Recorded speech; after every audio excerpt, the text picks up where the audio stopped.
Phone दो। कहानी सुनाए? शेर की कहानी या लोमड़ी की कहानी? जो आमने सामने खेला जाता है। मेरी बेटी की मिस है। बेटी को पिक करने जाते थे और मैम को भी पिक कर लिया इन्होंने।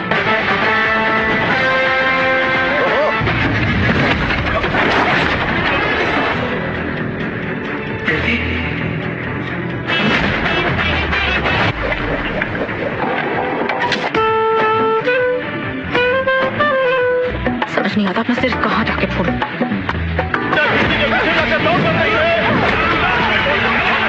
अब से मुझे अपनी शक्ल मत दिखाना।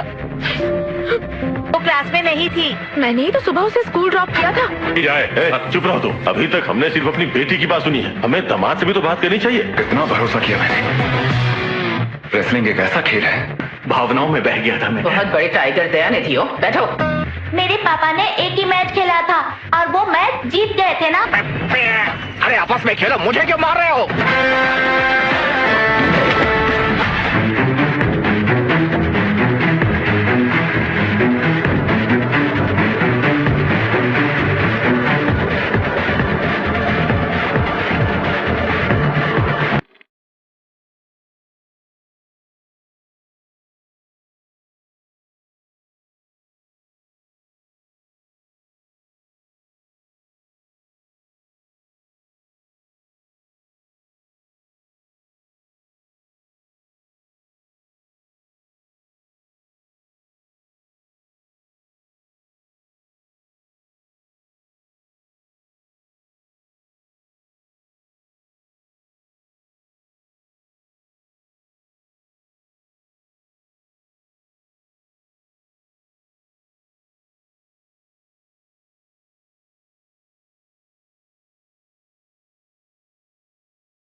तो दोस्तों आज हम बात करने वाले हैं गत्ता कुश्ती 2 के बारे में, जो साल 2026 की एक Tamil language sports comedy drama film है। यह फिल्म सिर्फ एक सीक्वल नहीं है बल्कि 2022 में रिलीज हुई गत्ता कुश्ती की कहानी को आगे लेकर जाती है। अगर आपको पहली फिल्म का कॉम्बिनेशन ऑफ स्पोर्ट्स कॉमेडी और इमोशनल मोमेंट्स पसंद आया था तो नेचुरली इस सीक्वल से एक्सपेक्टेशंस भी काफ़ी ज़्यादा थी।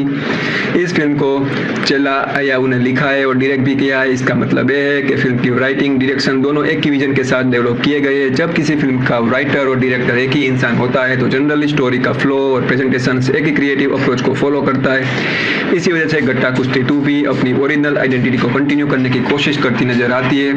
प्रोडक्शंस की बात करें तो इस फिल्म को इशारी के गणेश, विष्णु विशाल और ईशांत सक्सेना ने मिलकर प्रोड्यूस किया है। ये प्रोजेक्ट 3 प्रोडक्शंस बैनर के कोलैबोरेशन में बना है, वेल्स फिल्म इंटरनेशनल, विष्णु विशाल स्टूडियोज और IVY एंटरटेनमेंट।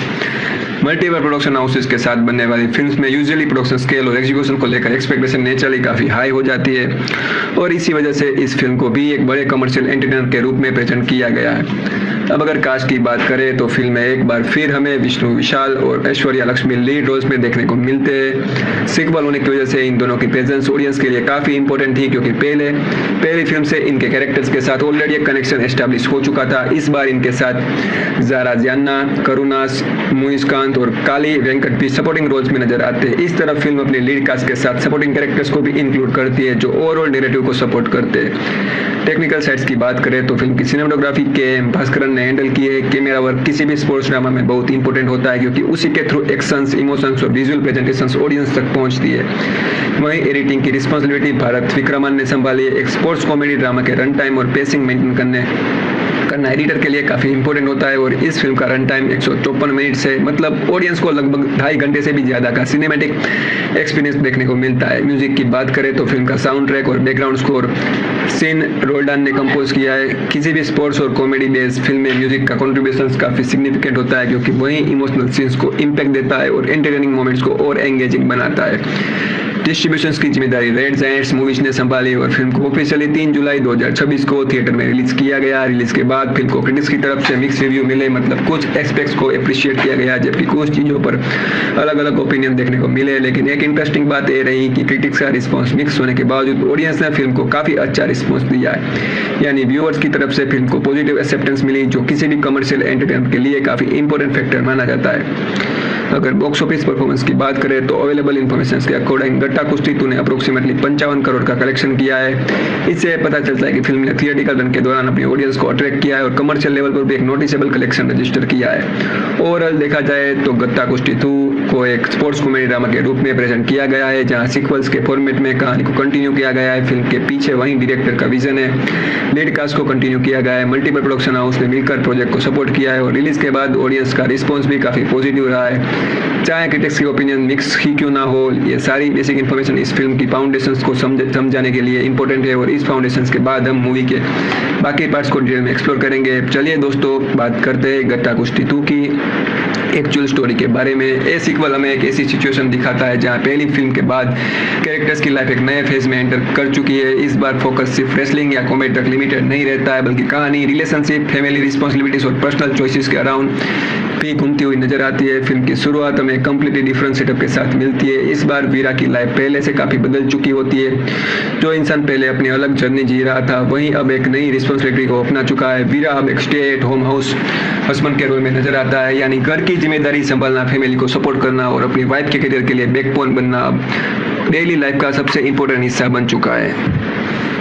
दूसरी तरफ कीर्ति अपनी रेसलिंग करियर को कंटिन्यू कर रही होती है। इस बार फिल्म क्लियरली एस्टैब्लिश करती है कि उसका प्रोफेशनल करियर उसकी लाइफ का मेजर फोकस है और इसी जर्नी में वीरा उसके साथ खड़ा रहता है। वो उससे हर पॉसिबल तरीके से सपोर्ट करता है जिससे ये रिलेशनशिप एक नए डायनेमिक के साथ ऑडियंस के सामने आता है। यहाँ कहानी एक ऐसे हस्बैंड वाइफ रिलेशनशिप को एक्सप्लोर करती है जहाँ दोनों की रिस्पॉन्सिबिलिटी ट्रेडिशनल एक्सपेक्टेशन से अलग डायरेक्शन में जाती हुई दिखाई देती है। लेकिन जैसे जैसे स्टोरी आगे बढ़ती है वैसे वैसे सिचुएशन इतनी सिंपल नहीं रहती है। फिल्म में एक एक नया कॉन्फ्लिक्ट इंट्रोड्यूस होता है और वो कॉन्फ्लिक्ट शुरू होता है एक जेलस कोच की वजह से। यानी कहानी में ऐसा कैरेक्टर एंटर होता है जिसके जेलसी और एटीट्यूड की वजह से वीरा और कीर्ति की लाइफ में धीरे धीरे टेंशन क्रिएट होने लगती है। ये जेलसी सिर्फ एक इंडिविजुअल इमोशंस बनकर नहीं रहती बल्कि उसका डायरेक्ट इम्पैक्ट उसके रिलेशनशिप पर पड़ता हुआ नजर आता है। इसी के साथ फिल्म एक और इम्पोर्टेंट एंगल को सामने लाती है और वो है पेरेंटिंग। वीरा और कीर्ति की एक बेटी है जिसका नाम माथी मालर है। कहानी यहाँ सिर्फ हस्बैंड वाइफ की इक्वेशंस तक लिमिटेड नहीं रहती बल्कि पेरेंट्स के रूप में भी दोनों किस तरह डिसीजन लेते हैं उस डायरेक्शन में भी मूव करती है। फिल्म के अकॉर्डिंग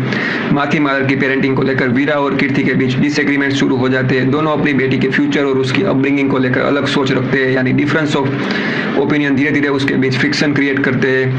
पहले जो रिलेशनशिप एक दूसरे के सपोर्ट पर बेस्ड दिखाया गया था वहीं अब चैलेंजेस का सामना करता हुआ नजर आता है। ये फ्रिक्शन किसी एक छोटी मिसअंडरस्टैंडिंग तक लिमिटेड नहीं रहता है। स्टोरी के हिसाब से सिचुएशन इतनी सीरियस डायरेक्शन में चली जाती है कि उसके रिलेशनशिप में एक मेजर क्राइसिस खड़ा हो जाता है। मतलब अब कहानी सिर्फ स्पोर्ट्स या कॉमेडी की जर्नी नहीं रहती है बल्कि इमोशनल लेवल पर भी काफी इंटेंस हो जाता है। वीरा और कीर्ति के बीच जो प्रॉब्लम शुरू हुई थी वो धीरे धीरे इतनी बड़ी बन जाती है कि उसका रिश्ता एक डिफिकल्ट फेज में पहुंच जाता है और इसी इमोशनल कॉन्फ्लिक्ट को फिल्म अपने फाइनल स्टेज तक लेकर आती है। स्टोरी का कल्मिनेशन से कोर्ट रूम क्लाइमेक्स में होता है। मतलब फिल्म का सबसे इंपॉर्टेंट और डिसिसिव मोमेंट्स कोर्ट के एनवायरनमेंट में अनफोल्ड होता है, जहां तक पहुंचते पहुंचते वीरा और कीर्ति के रिलेशनशिप से जुड़े कॉन्फ्लिक्ट्स अपने पीक पर आ चुके होते हैं। कोर्ट रूम सेटिंग ही इस कहानी का फाइनल रिजोल्यूशन का सेंटर पॉइंट बन जाती है। अगर ओवरऑल इस प्लॉट को देखा जाए तो गट्टा कुश्ती 2 अपनी कहानी को एक स्पोर्ट्स कॉमेडी ड्रामा के फ्रेमवर्क के अंदर लेकर चलती है, लेकिन उसके साथ साथ रिलेशनशिप, फैमिली रिस्पॉन्सिबिलिटीज और पेरेंटिंग के इश्यू भी स्टोरी का मेजर हिस्सा बनते हैं। वीरा का हाउस होल्ड बनाना,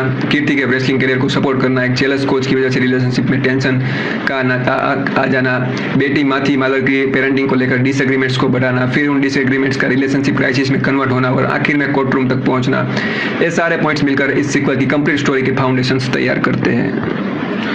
अब कहानी हमें सीधा लेकर जाती है पहली फिल्म के लगभग 6 साल बाद, यानी गत्ता कुश्ती 2 की पहली जर्नी के बाद। काफी वक्त बीत चुका है और इन सालों के अंदर कैरेक्टर्स की जिंदगी में काफी बदलाव आ चुके हैं। टाइम जंप सिर्फ कैलेंडर के हिसाब से नहीं है बल्कि उसकी पर्सनल लाइफ और रिस्पॉन्सिबिलिटीज में आए चेंजेस को भी रिप्रेजेंट करता है। इन 6 सालों के बाद जब हम दोबारा वीरा से मिलते हैं तो उसकी जिंदगी पहले से बिल्कुल अलग नजर आती है। सबसे पहले और सबसे बड़ी चीज जो ऑडियंस नोटिस करती है वो है उसका बदला हुआ रोल। पहली फिल्म के बाद उसने जो वादा किया था उसे वो सिर्फ एक डायलॉग या इमोशनल मोमेंट तक सीमित नहीं रखता है। फिल्म के अकॉर्डिंग वीरा अपना प्रॉमिस पूरी तरह निभाता है। ये बात कहानी का एक बहुत ही इंपॉर्टेंट फाउंडेशन पॉइंट बन जाती है, क्योंकि सीक्वल हमें ये दिखाता है कि वक्त के साथ वीरा ने अपनी कमिटमेंट को सिर्फ याद ही नहीं रखा है बल्कि उसे अपनी लाइफस्टाइल का परमानेंट हिस्सा बना दिया है। यानी उसके लिए दिया गया वादा सिर्फ वर्ड्स नहीं था बल्कि एक रिस्पॉन्सिबिलिटी थी जिसे उसने सच में एक्सेप्ट कर लिया।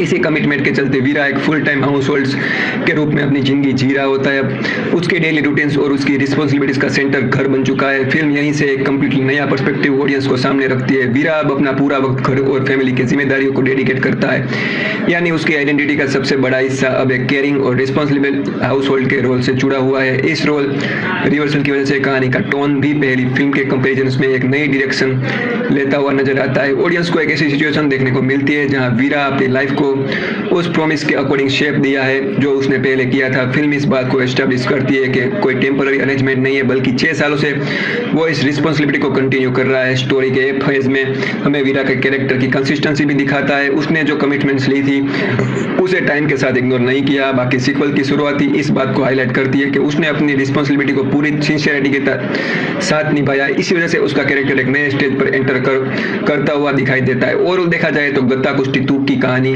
ओपनिंग फेज ऑडियंस को एक क्लियर मैसेज देता है कि पहली फिल्म के बाद सिर्फ वक्त नहीं बदला है बल्कि वीरा की लाइफ को पूरा स्ट्रक्चर भी बदल चुका है। 6 साल बाद वो एक फुल टाइम हाउस हस्बैंड के रूप में अपना प्रॉमिस निभा रहा है और इसी नए सेटअप के साथ सीक्वल अपनी स्टोरी को आगे बढ़ाता शुरू करता है।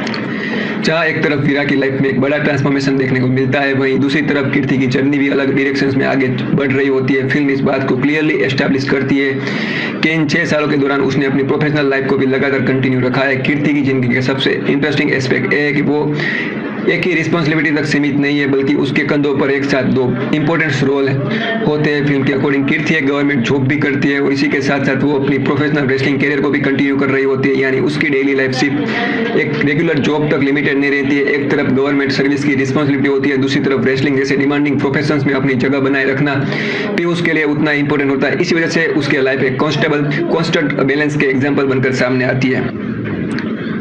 फिल्म इस पॉइंट को हाईलाइट करती है कि कीर्ति अपनी दोनों रिस्पॉन्सिबिलिटी के बीच बैलेंस मेंटेन करने की कोशिश करती है। एक तरफ उसका प्रोफेशनल कमिटमेंट है, दूसरी तरफ उसका रेसलिंग करियर है जो धीरे धीरे और भी आगे बढ़ता हुआ दिखाया गया है। यानी रेसलिंग उसकी लाइफ का सिर्फ एक शौक या साइड एक्टिविटी नहीं बल्कि एक सीरियस प्रोफेशनल जर्नी के रूप में प्रेजेंट की गई है। स्टोरी के हिसाब से उसका professional wrestling career rising phase में होता है। इसका मतलब ये है कि उसकी जर्नी प्रोग्रेस कर रही है और वो अपने करियर में आगे बढ़ रही है। फिल्म इसी ग्रोथ को उसके कैरेक्टर्स का एक मेजर पार्ट बनाती है। इसी वजह से ऑडियंस को ये समझने का मौका मिलता है कि कीर्ति अपने एम्बिशियस और रिस्पॉन्सिबिलिटी दोनों को एक साथ लेकर चल रही है। इसी पॉइंट पर सीक्वल वीरा और कीर्ति के बीच एक क्लियर कॉन्ट्रास्ट भी एस्टैब्लिश करता है। एक तरफ वीरा ने घर की जिम्मेदारियों को अपनी प्रायोरिटी बना लिया है तो दूसरी तरफ कीर्ति अपने करियर को डेडिकेशन के साथ कंटिन्यू कर रही है। दोनों की लाइफ अलग अलग रिस्पॉन्सिबिलिटीज के अराउंड इवॉल्व करती है लेकिन दोनों अपने अपने रोल्स को सिंसियरली निभाने की कोशिश करते हुए दिखाए गए हैं। ओवरऑल देखा जाए तो फिल्म के इस फेज में कीर्ति को एक ऐसा कैरेक्टर के रूप में प्रेजेंट किया गया है जो गवर्नमेंट जॉब और अपनी राइजिंग प्रोफेशनल रेसलिंग करियर के बीच बैलेंस मेंटेन करने की कोशिश कर रही है। यह उसकी जर्नी का एक इंपॉर्टेंट हिस्सा बन जाता है और इसी फाउंडेशन के साथ कहानी धीरे धीरे अपने अगले कॉन्फ्लिक्ट की तरफ मूव ऑन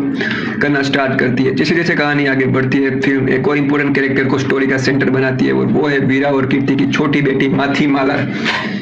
इस स्टेज पर कहानी सिर्फ हस्बैंड वाइफ की लाइफ तक सीमित नहीं रहती बल्कि पूरा फोकस धीरे धीरे उसकी फैमिली और पेरेंटिंग की तरफ शिफ्ट होना शुरू हो जाता है। माथीमाला अब एक ऐसी एज में होती है जहां उसकी पढ़ाई, उसकी पर्सनालिटी और उसके फ्यूचर को लेकर हर डिसीजन नेचुरली उसके पेरेंट्स के लिए काफी इंपॉर्टेंट बन जाता है। इसी वजह से उसका कैरेक्टर सीक्वल की स्टोरी में एक मेजर रोल प्ले करता है। फिल्म के अकॉर्डिंग माथीमाला एकेडमिक्स में स्ट्रगल करते हैं यानी पढ़ाई उसके लिए आसान नहीं होती और उसकी एकेडमिक परफॉर्मेंस उस लेवल की नहीं होती जैसे उसके पेरेंट्स शायद एक्सपेक्ट करते हो। यह पॉइंट कहानी में एक सिग्निफिकेंट इश्यू के रूप में सामने आता है क्योंकि उसकी एजुकेशन को लेकर कंसर्न धीरे धीरे फैमिली डिस्कशंस का इंपॉर्टेंट टॉपिक बन जाता है। लेकिन सिर्फ एकेडमिक प्रॉब्लम्स नहीं होती, स्टोरी ये बताती है कि माथीमाला को सब स्पोर्ट्स में कोई भी इंटरेस्ट नहीं होता यानी जिस एनवायरनमेंट में उसके पेरेंट्स की लाइफ का एक बड़ा हिस्सा स्पोर्ट्स और रेसलिंग से जुड़ा हुआ है उसके बावजूद माथी उस डायरेक्शन में कोई दिलचस्पी नहीं रखती है। फिल्म इस बात को उसके कैरेक्टर्स की एक अलग आइडेंटिटी के रूप में प्रेजेंट करती है। इस पॉइंट से कहानी एक इमोशनल और प्रैक्टिकल कॉन्फ्लिक्ट की तरफ बढ़ने लगती है। जब एक तरफ बेटी एकेडमिक्स में स्ट्रगल कर रही है और दूसरी तरफ उसकी स्पोर्ट्स में भी कोई इंटरेस्ट ना हो तो नेचुरली उसके फ्यूचर को लेकर कंसर्न्स बढ़ने लगते हैं। फिल्म इसी सिचुएशन को वीरा और कीर्ति के रिलेशनशिप के साथ कनेक्ट करती है। स्टोरी के अकॉर्डिंग माथी की अपब्रिंगिंग और उसके फ्यूचर को लेकर वीरा और कीर्ति के पेरेंटिंग स्टाइल से अलग अलग नजर आने लगते हैं। दोनों अपनी बेटी के लिए अच्छाई चाहते हैं लेकिन उस तक पहुंचने का उसका नजरिया एक जैसा नहीं होता यानी डिफरेंस धीरे धीरे उसके बीच टेंशन क्रिएट करना शुरू कर देता है। फिल्म इस कॉन्फ्लिक्ट को किसी भारी प्रॉब्लम्स के थ्रू नहीं बल्कि फैमिली के अंदर के डिफरेंसेस के थ्रू डेवलप करती है। माथी की एकेडमिक्स और स्पोर्ट्स को लेकर जो कंसर्न शुरू होते हैं वहीं वीरा और कीर्ति के पेरेंटिंग डिसीजन में फ्रिक्शंस का रीजन बन जाते हैं। धीरे धीरे डिफरेंसेस उसके बीच डिसएग्रीमेंट्स को और ज्यादा नोटिसेबल बना देता है। ओवरऑल देखा जाए तो माथी का कैरेक्टर सिर्फ वीरा और कीर्ति की बेटी बनकर स्टोरी में प्रेजेंट नहीं होता है। फिल्म के इस फेज में उसकी एकेडमिक्स में स्ट्रगल्स करना और स्पोर्ट्स में इंटरेस्ट ना दिखाना ही वो टर्निंग पॉइंट बन जाता है जिसके बाद वीरा और कीर्ति के पेरेंटिंग स्टाइल के बीच फ्रिक्शन क्लियरली सामने आना शुरू हो जाता है और यही कॉन्फ्लिक्ट आगे चलकर उसके रिलेशनशिप को एक और डिफिकल्ट फेज की तरफ लेकर आता है। जैसे जैसे कहानी अपने नेक्स्ट फेज में एंटर करती है वैसे वैसे स्टोरी का इमोशनल प्रेशर्स भी और बढ़ने लगता है। अब तक ऑडियंस वीरा और कीर्ति की फैमिली लाइफ, उसकी रिस्पॉन्सिबिलिटीज और पेरेंटिंग को लेकर चल रहे डिफरेंसेस देख चुकी होती है लेकिन इसी बीच एक नया कॉन्फ्लिक्ट इंट्रोड्यूस करती है जो कहानी को और भी सीरियस डायरेक्शन में लेकर जाता है। स्टोरी के अकॉर्डिंग इस स्टेज पर एक रेसलिंग कोच का कैरेक्टर कहानी में इंपॉर्टेंट रोल प्ले करना शुरू करता है लेकिन यह कैरेक्टर किसी पॉजिटिव गाइडेंस या सपोर्ट्स के लिए नहीं बल्कि कॉन्फ्लिक्ट को और गहरा बनाने के लिए सामने आता है। फिल्म क्लियरली बताती है कि एक कोच मैनिपुलेटिव है यानी उसका कोच अप्रोच सीधा और ईमानदार नहीं होता है। वो सिचुएशन को अपने हिसाब से इन्फ्लुएंस करने की कोशिश करता है और अपने एक्शंस के थ्रू चीजों को अलग डायरेक्शन देने की प्लानिंग करता हुआ दिखाया गया है। इसी वजह से उसका कैरेक्टर स्टोरी के कॉन्फ्लिक्ट को मेजर सोर्स बन जाता है। सिर्फ इतना ही नहीं, फिल्म में भी एस्टैब्लिश करती है कि रेसलिंग कोच जेलस भी है। उसके अंदर की जेलसी उसके एक्शंस को ड्राइव करती हुई नजर आती है यानी उसके डिसीजंस किसी हेल्दी कॉम्पिटिशन या प्रोफेशनल एटीट्यूड पर बेस्ड नहीं होते बल्कि उसके पर्सनल इमोशंस और जेलसी से इन्फ्लुएंस होते हैं। इसी जेलसी और मैनिपुलेशन की वजह से वो एक स्कीम तैयार करता है। फिल्म के अकॉर्डिंग उसका क्लियर ऑब्जेक्टिव होता है कि कीर्ति का रेसलिंग कैरियर को डिरेल करना, मतलब वो ऐसे स्टेप्स लेने की प्लानिंग करता है जिससे कीर्ति की प्रोफेशनल जर्नी पर नेगेटिव इम्पैक्ट पड़े और उसका कैरियर उस डायरेक्शन में ना बढ़ सके जहाँ जहाँ तक वो पहुँच रही थी। यहाँ से कहानी का टेंशन और भी ज़्यादा इंक्रीज हो जाता है, क्योंकि अब चैलेंज के सिर्फ फैमिली के अंदर के डिसएग्रीमेंट्स तक लिमिटेड नहीं रहता है। अब कीर्ति को अपने प्रोफेशनल करियर के सामने भी एक ऐसा ऑब्स्टेकल मिलता है जो उसकी प्रोग्रेस को रोकने की कोशिश कर रहा होता है। फिल्म इस पॉइंट पर ऑडियंस को फील करवाती है कि कीर्ति को सामने आने वाली प्रॉब्लम सिर्फ पर्सनल लाइफ से रिलेटेड नहीं है, उसकी प्रोफेशनल जर्नी भी अब एक नए चैलेंजेस का सामना कर रही है। और इस चैलेंज का सेंटर वही मैनिपुलेटिव और जेलस रेसलिंग कोच बन जाता है, जिसके एक्शन स्टोरी को और भी इंटेंस बना देते हैं। ओवरऑल देखा जाए तो कहानी का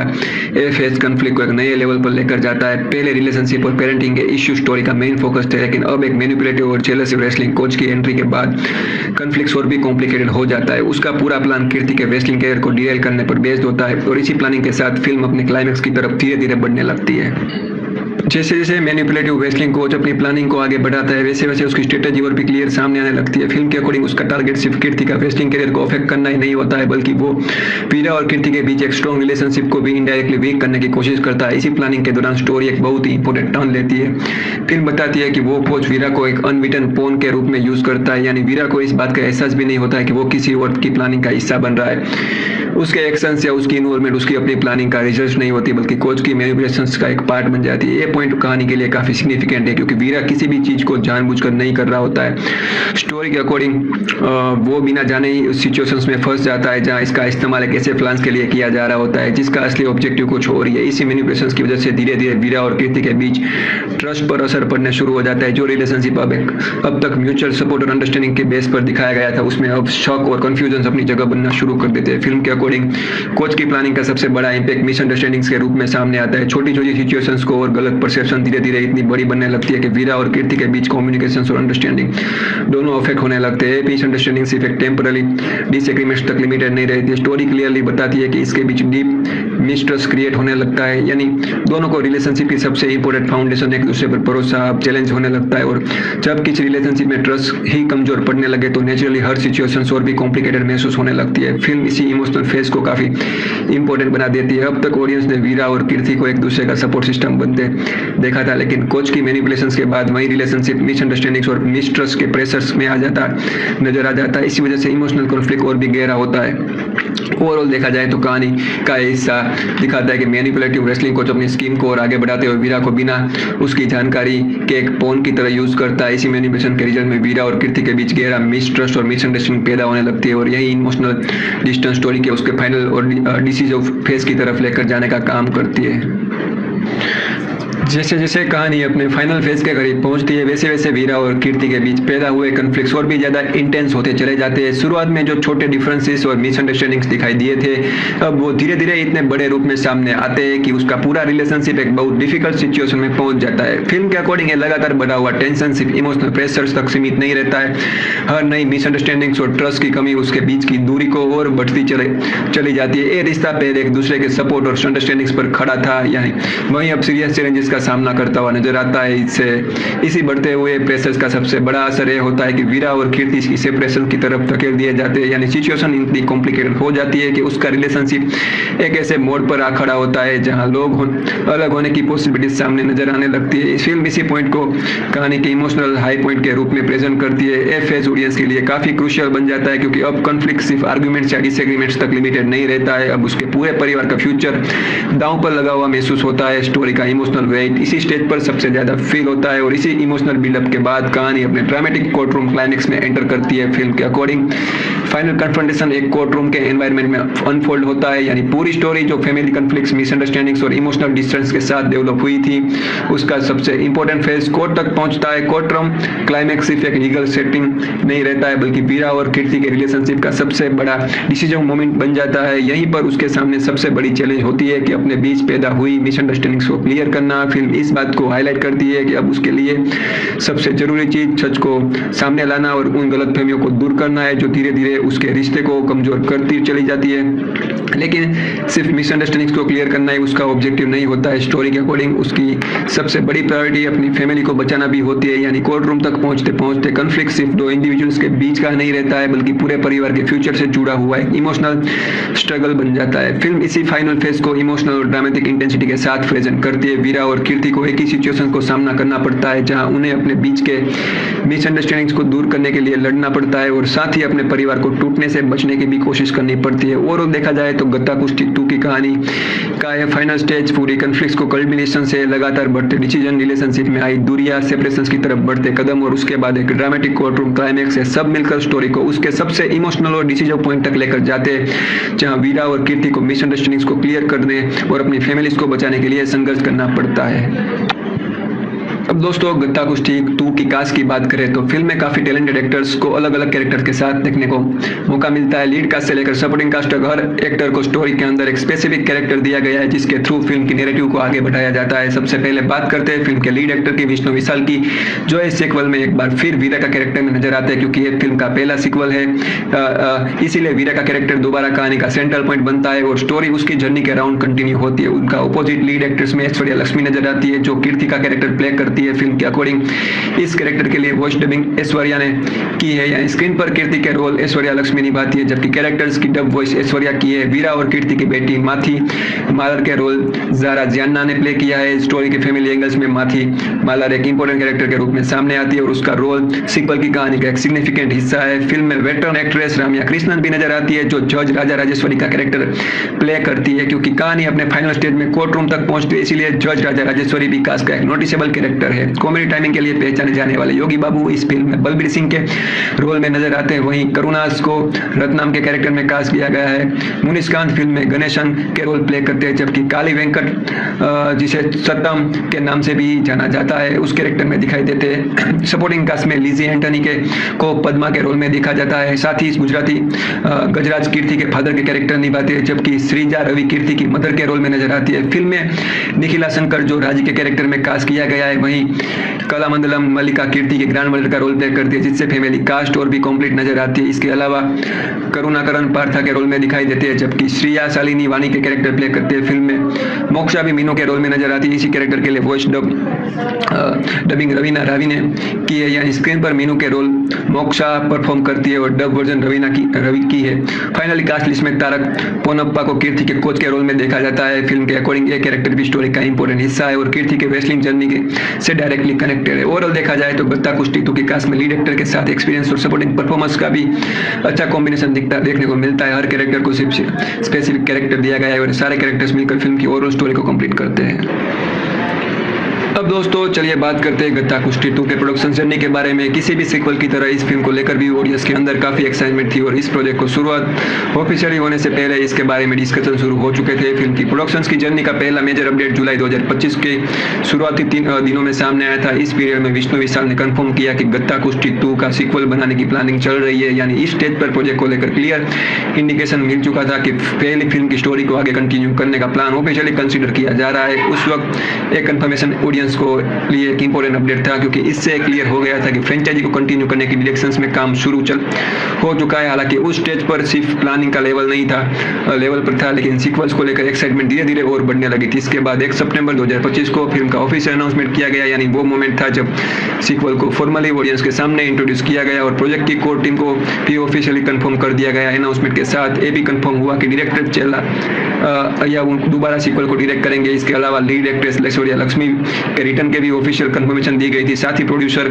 इशारे के गणेश की सीक्वल के साथ वापस जुड़े रहे। इस तरह फिल्म की क्रिएटिव और प्रोडक्शन टीम के इंपॉर्टेंट मेंबर्स को ऑफिशियली कंटिन्यू किया गया था। ऑफिशियल अनाउंसमेंट के कुछ ही समय बाद फिल्म की प्रिंसिपल फोटोग्राफी भी शुरू कर दी गई, यानी अनाउंसमेंट के और शूटिंग के बीच ज्यादा डिले नहीं हुआ। प्रोजेक्ट डायरेक्टली प्रोडक्शन फेज में एंटर कर गया।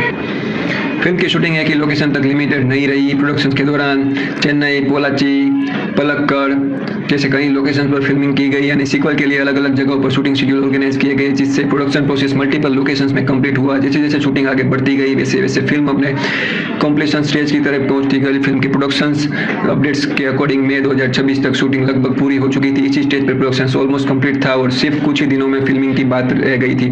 ये अपडेट इस बात का इंडिकेशन था कि प्रोजेक्ट अपने फाइनल प्रोडक्शन फेज में एंटर कर चुका था और फिल्म रिलीज की रिएक्शन में स्टेडली प्रोसेस कर रही थी। मतलब प्रिंसिपल फोटोग्राफी का मेजर हिस्सा सक्सेस सक्सेसफुली कंप्लीट हो चुका था और सिर्फ रिमेनिंग शेड्यूल फिनिश करना बाकी था। ओवरऑल देखा जाए तो गत्ता कुश्ती 2 की प्रोडक्शन जर्नी एक प्लान सीक्वल को फॉलो करती है। सबसे पहले जुलाई 2025 को 25 में सीक्वल बनने की प्लानिंग कंफर्म होती है। उसके बाद 1 सितंबर 2025 को फिल्म का ऑफिशियल अनाउंसमेंट किया जाता है, जहां डायरेक्टर चेला अयावु, लीड एक्ट्रेस ऐश्वर्या लक्ष्मी और प्रोड्यूसर ईशारी के गणेश के रिटर्न्स को कंफर्म किया जाता है। इसके तुरंत बाद प्रिंसिपल फोटोग्राफी शुरू होती है। शूटिंग चेन्नई, पोलाची, पलक्कड़ जैसे लोकेशंस पर कंप्लीट की जाती है और मई 2026 तक फिल्म की शूटिंग लगभग अपने फिल्म फाइनल स्टेज पर पहुंच जाती है, जहां सिर्फ कुछ दिनों का शूटिंग बाकी रह जाता है।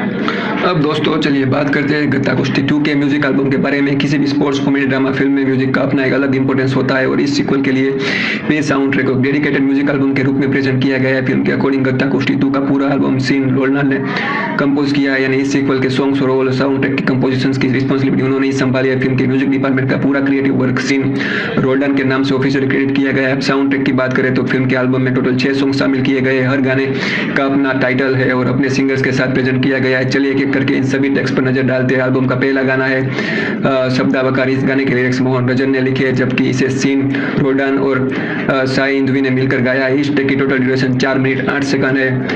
एल्बम का और फाइनली साउंड ट्रैक का छठा और आखिरी ट्रैक है चीन मम्मी। इस सॉन्ग के लिरिक्स एक बार फिर मोहन रंजन के है और जिसे जबकि इसे मिथरान सेना बागरत ने गाया है। इसकी गाने की ड्यूरेशन 3 मिनट 4 सेकंड है। टोटल पूरे म्यूजिक एल्बम को देखा जाए तो साउंड ट्रैक में टोटल 6 ट्रैक शामिल है। लिरिक्स डिपार्टमेंट में मोहन रंजन ने ज्यादातर गाने लिखे और जबकि मुताबिल ने एल्बम के एक गाने के लिरिक्स दिए। सिंगिंग लाइनअप्स में सीन रोल्डन, साई इंदवी, विजय नारायण, सत्यन, मोहलिंगम, श्वेता मोहन और मिथरान जैसे सिंगर्स अपनी आवाज देते नजर आते हैं। फिल्म का ऑफिशियली ट्रैक लिस्टिंग के हिसाब से पूरे साउंड ट्रैक की टोटल ड्यूरेशन 20 मिनट 52 सेकंड है, यानी लगभग 21 मिनट के इस म्यूजिक एल्बम में कुल 6 गाने शामिल किए गए हैं, जिसे सीन रोनाल्ड ने कंपोज किया और अलग अलग सिंगर्स के साथ अपनी आवाज दी गई है।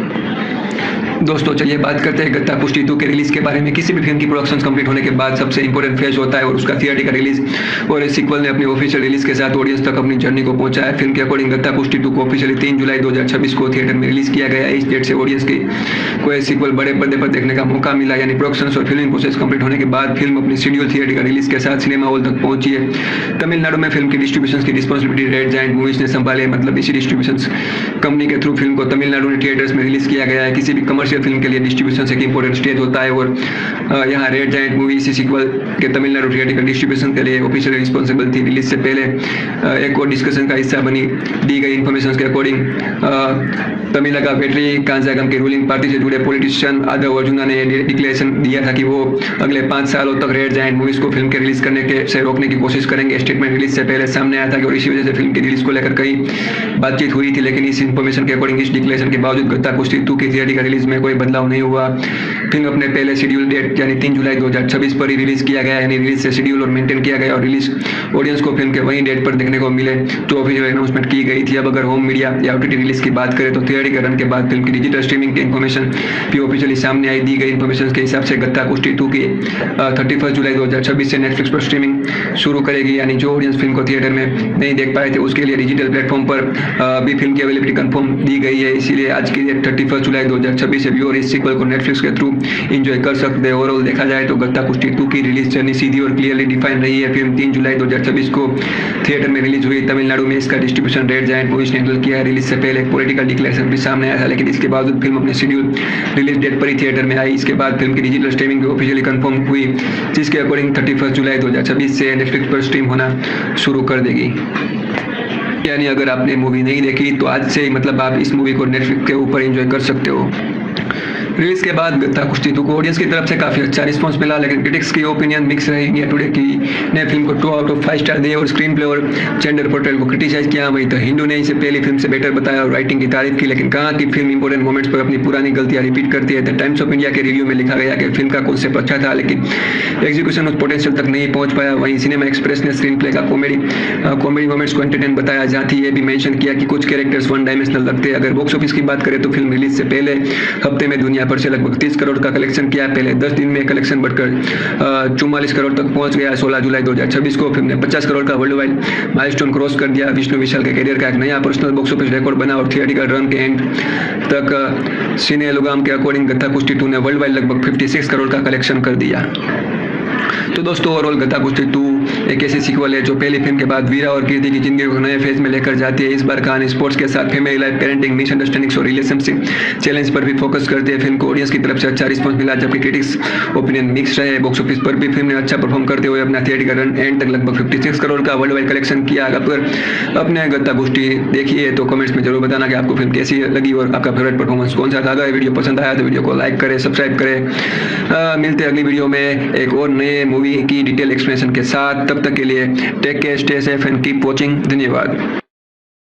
तो दोस्तों, आज हम बात करने वाले हैं गत्ता कुश्ती 2 के बारे में, जो साल 2026 की एक Tamil language sports comedy drama film है। ये फिल्म सिर्फ एक सीक्वल नहीं है बल्कि 2022 में रिलीज हुई गत्ता कुश्ती की कहानी को आगे लेकर जाती है। अगर आपको पहली फिल्म का कॉम्बिनेशन ऑफ स्पोर्ट्स, कॉमेडी और इमोशनल मोमेंट्स पसंद आया था तो नेचुरली इस सीक्वल से एक्सपेक्टेशंस भी काफ़ी ज़्यादा थी। इस फिल्म को चेला अयाऊ ने लिखा है और डायरेक्ट भी किया है। इसका मतलब ये है कि फिल्म की राइटिंग, डायरेक्शन दोनों एक ही विजन के साथ डेवलप किए गए हैं। जब किसी फिल्म का राइटर और डायरेक्टर एक ही इंसान होता है तो जनरली स्टोरी का फ्लो और प्रेजेंटेशन एक ही क्रिएटिव अप्रोच को फॉलो करता है। इसी वजह से गत्ता कुश्ती 2 भी अपनी ओरिजिनल आइडेंटिटी को कंटिन्यू करने की कोशिश करती नजर आती है। प्रोडक्शंस की बात करें तो इस फिल्म को इशारी के गणेश, विष्णु विशाल और ईशांत सक्सेना ने मिलकर प्रोड्यूस किया है। ये प्रोजेक्ट 3 प्रोडक्शंस बैनर के कोलैबोरेशन में बना है, वेल्स फिल्म इंटरनेशनल, विष्णु विशाल स्टूडियोज और आईवीवा एंटरटेनमेंट। मल्टीपल प्रोडक्शन हाउसेस के साथ बनने वाली फिल्म्स में यूजुअली प्रोडक्शन स्केल और एग्जीक्यूशन को लेकर एक्सपेक्टेशन नेचुरली काफ़ी हाई हो जाती है और इसी वजह से इस फिल्म को भी एक बड़े कमर्शियल एंटरटेनर के रूप में प्रेजेंट किया गया है। अब अगर कास्ट की बात करें तो फिल्म में एक बार फिर हमें विष्णु विशाल और ऐश्वर्या लक्ष्मी लीड रोल्स में देखने को मिलते हैं। सीक्वल होने की वजह से इन दोनों की प्रेजेंस ऑडियंस के लिए काफ़ी इंपॉर्टेंट थी, क्योंकि पहली फिल्म से इनके कैरेक्टर्स के साथ ऑलरेडी एक कनेक्शन एस्टैब्लिश हो चुका था। इस बार इनके साथ जारा जियान्ना, करुणास, मुइस्कांत और काली वेंकट भी सपोर्टिंग रोल्स में नजर आते हैं। इस तरफ फिल्म अपनी लीड कास्ट के साथ सपोर्टिंग कैरेक्टर्स को भी इंक्लूड करती है जो ओवरऑल नैरेटिव को सपोर्ट करते हैं। टेक्निकल साइड्स की बात करें तो फिल्म की सिनेमेटोग्राफी के भास्करन ने हैंडल की है। कैमरा वर्क किसी भी स्पोर्ट्स ड्रामा में बहुत इंपॉर्टेंट होता है, क्योंकि उसी के थ्रू एक्शंस, इमोशंस और विजुअल प्रेजेंटेशंस ऑडियंस तक पहुंचती है। वहीं एडिटिंग की रिस्पॉन्सिबिलिटी भारत विक्रमन ने संभाली है। एक स्पोर्ट्स कॉमेडी ड्रामा के रन टाइम और पेसिंग मेंटेन करना एडिटर के लिए काफ़ी इंपॉर्टेंट होता है और इस फिल्म का रन टाइम 154 मिनट्स है, मतलब ऑडियंस को लगभग 2.5 घंटे से भी ज़्यादा का सिनेमैटिक एक्सपीरियंस देखने को मिलता है। म्यूजिक की बात करें तो फिल्म का साउंड ट्रैक और बैकग्राउंड स्कोर सिन रोडान ने कंपोज किया है। किसी भी स्पोर्ट्स और कॉमेडी बेस्ड फिल्म में म्यूजिक का कॉन्ट्रीब्यूशन काफ़ी सिग्निफिकेंट होता है, क्योंकि वही इमोशनल सीन्स को इम्पैक्ट देता है और एंटरटेनिंग मोमेंट्स को और एंगेजिंग बनाता है। डिस्ट्रीब्यूशंस की जिम्मेदारी रेड जायंट्स मूवीज ने संभाली और फिल्म को ऑफिशियली 3 जुलाई 2026 को थिएटर में रिलीज किया गया। रिलीज के बाद फिल्म को क्रिटिक्स की तरफ से मिक्स रिव्यू मिले, मतलब कुछ एस्पेक्ट्स को अप्रिशिएट किया गया जबकि कुछ चीज़ों पर अलग अलग ओपिनियन देखने को मिले। लेकिन एक इंटरेस्टिंग बात ये रही कि क्रिटिक्स का रिस्पॉन्स मिक्स होने के बावजूद ऑडियंस ने फिल्म को काफ़ी अच्छा रिस्पॉन्स दिया है, यानी व्यूअर्स की तरफ से फिल्म को पॉजिटिव एक्सेप्टेंस मिली, जो किसी भी कमर्शियल एंटरटेनर के लिए काफ़ी इंपॉर्टेंट फैक्टर माना जाता है। अगर बॉक्स ऑफिस परफॉर्मेंस की बात करें तो अवेलेबल इन्फॉर्मेशन के अकॉर्डिंग गत्ता कुश्ती 2 ने अप्रोक्सीमेटली 55 करोड़ का कलेक्शन किया है। इससे पता चलता है कि फिल्म ने थिएटिकल रन के दौरान अपनी ऑडियंस को अट्रैक्ट किया है और कमर्शियल लेवल पर भी एक नोटिसेबल कलेक्शन रजिस्टर किया है। ओवरऑल देखा जाए तो गत्ता कुश्ती 2 को एक स्पोर्ट्स कॉमेडी ड्रामा के रूप में प्रेजेंट किया गया है, जहां सीक्वल्स के फॉर्मेट में कहानी को कंटिन्यू किया गया है। फिल्म के पीछे वहीं डायरेक्टर का विजन है, लीड कास्ट को कंटिन्यू किया गया है, मल्टीपल प्रोडक्शन हाउस ने मिलकर प्रोजेक्ट को सपोर्ट किया है और रिलीज के बाद ऑडियंस का रिस्पॉन्स भी काफ़ी पॉजिटिव रहा है। चाहे क्रिटिक्स की ओपिनियन मिक्स ही क्यों ना हो, ये सारी बेसिक इन्फॉर्मेशन इस फिल्म की फाउंडेशंस को समझाने के लिए इंपॉर्टेंट है और इस फाउंडेशंस के बाद हम मूवी के बाकी पार्ट्स को डिटेल में एक्सप्लोर करेंगे। चलिए दोस्तों, बात करते हैं गत्ता कुश्ती 2 की एक्चुअल स्टोरी के बारे में। ये सीक्वल हमें एक ऐसी सिचुएशन दिखाता है जहां पहली फिल्म के बाद कैरेक्टर्स की लाइफ एक नए फेज में एंटर कर चुकी है। इस बार फोकस सिर्फ रेसलिंग या कॉमेडी तक लिमिटेड नहीं रहता है, बल्कि कहानी, रिलेशनशिप, फैमिली रिस्पॉन्सिबिलिटीज और पर्सनल चॉइसेस के अराउंड भी घूमती हुई नजर आती है। फिल्म की शुरुआत हमें कंप्लीटली डिफरेंट सेटअप के साथ मिलती है। इस बार वीरा की लाइफ पहले से काफ़ी बदल चुकी होती है। जो इंसान पहले अपनी अलग जर्नी जी रहा था वहीं अब एक नई रिस्पॉन्सिबिलिटी को अपना चुका है। वीरा अब एक stay at home house husband के रोल में नजर आता है, यानी घर की जिम्मेदारी संभालना, फैमिली को सपोर्ट करना और अपनी वाइफ के करियर के लिए बैकबोन बनना अब डेली लाइफ का सबसे इम्पोर्टेंट हिस्सा बन चुका है। दूसरी तरफ कीर्ति अपनी रेसलिंग करियर को कंटिन्यू कर रही होती है। इस बार फिल्म क्लियरली एस्टैब्लिश करती है कि उसका प्रोफेशनल करियर उसकी लाइफ का मेजर फोकस है और इसी जर्नी में वीरा उसके साथ खड़ा रहता है। वो उससे हर पॉसिबल तरीके से सपोर्ट करता है, जिससे ये रिलेशनशिप एक नए डायनेमिक के साथ ऑडियंस के सामने आता है। यहाँ कहानी एक ऐसे हस्बैंड वाइफ रिलेशनशिप को एक्सप्लोर करती है जहाँ दोनों की रिस्पॉन्सिबिलिटी ट्रेडिशनल एक्सपेक्टेशन से अलग डायरेक्शन में जाती हुई दिखाई देती है, लेकिन जैसे जैसे स्टोरी आगे बढ़ती है वैसे वैसे सिचुएशन इतनी सिंपल नहीं रहती है। फिल्म में एक नया कॉन्फ्लिक्ट इंट्रोड्यूस होता है और वो कॉन्फ्लिक्ट शुरू होता है एक जेलस कोच की वजह से। यानी कहानी में ऐसा कैरेक्टर एंटर होता है जिसके जेलसी और एटीट्यूड की वजह से वीरा और कीर्ति की लाइफ में धीरे धीरे टेंशन क्रिएट होने लगती है। ये जेलसी सिर्फ एक इंडिविजुअल इमोशंस बनकर नहीं रहती, बल्कि उसका डायरेक्ट इम्पैक्ट उसके रिलेशनशिप पर पड़ता हुआ नजर आता है। इसी के साथ फिल्म एक और इम्पोर्टेंट एंगल को सामने लाती है और वो है पेरेंटिंग। वीरा और कीर्ति की एक बेटी है जिसका नाम माथी मालर है। कहानी यहाँ सिर्फ हस्बैंड वाइफ की इक्वेशंस तक लिमिटेड नहीं रहती है, बल्कि पेरेंट्स के रूप में भी दोनों किस तरह डिसीजन लेते हैं उस डायरेक्शन में भी मूव करती है। फिल्म के अकॉर्डिंग माथी मालर की पेरेंटिंग को लेकर वीरा और कीर्ति के बीच डिसएग्रीमेंट शुरू हो जाते हैं। दोनों अपनी बेटी के फ्यूचर और उसकी अपब्रिंगिंग को लेकर अलग सोच रखते हैं, यानी डिफरेंस ऑफ ओपिनियन धीरे धीरे उसके बीच फ्रिक्शन क्रिएट करते हैं। पहले जो रिलेशनशिप एक दूसरे के सपोर्ट पर बेस्ड दिखाया गया था, वहीं अब चैलेंजेस का सामना करता हुआ नजर आता है।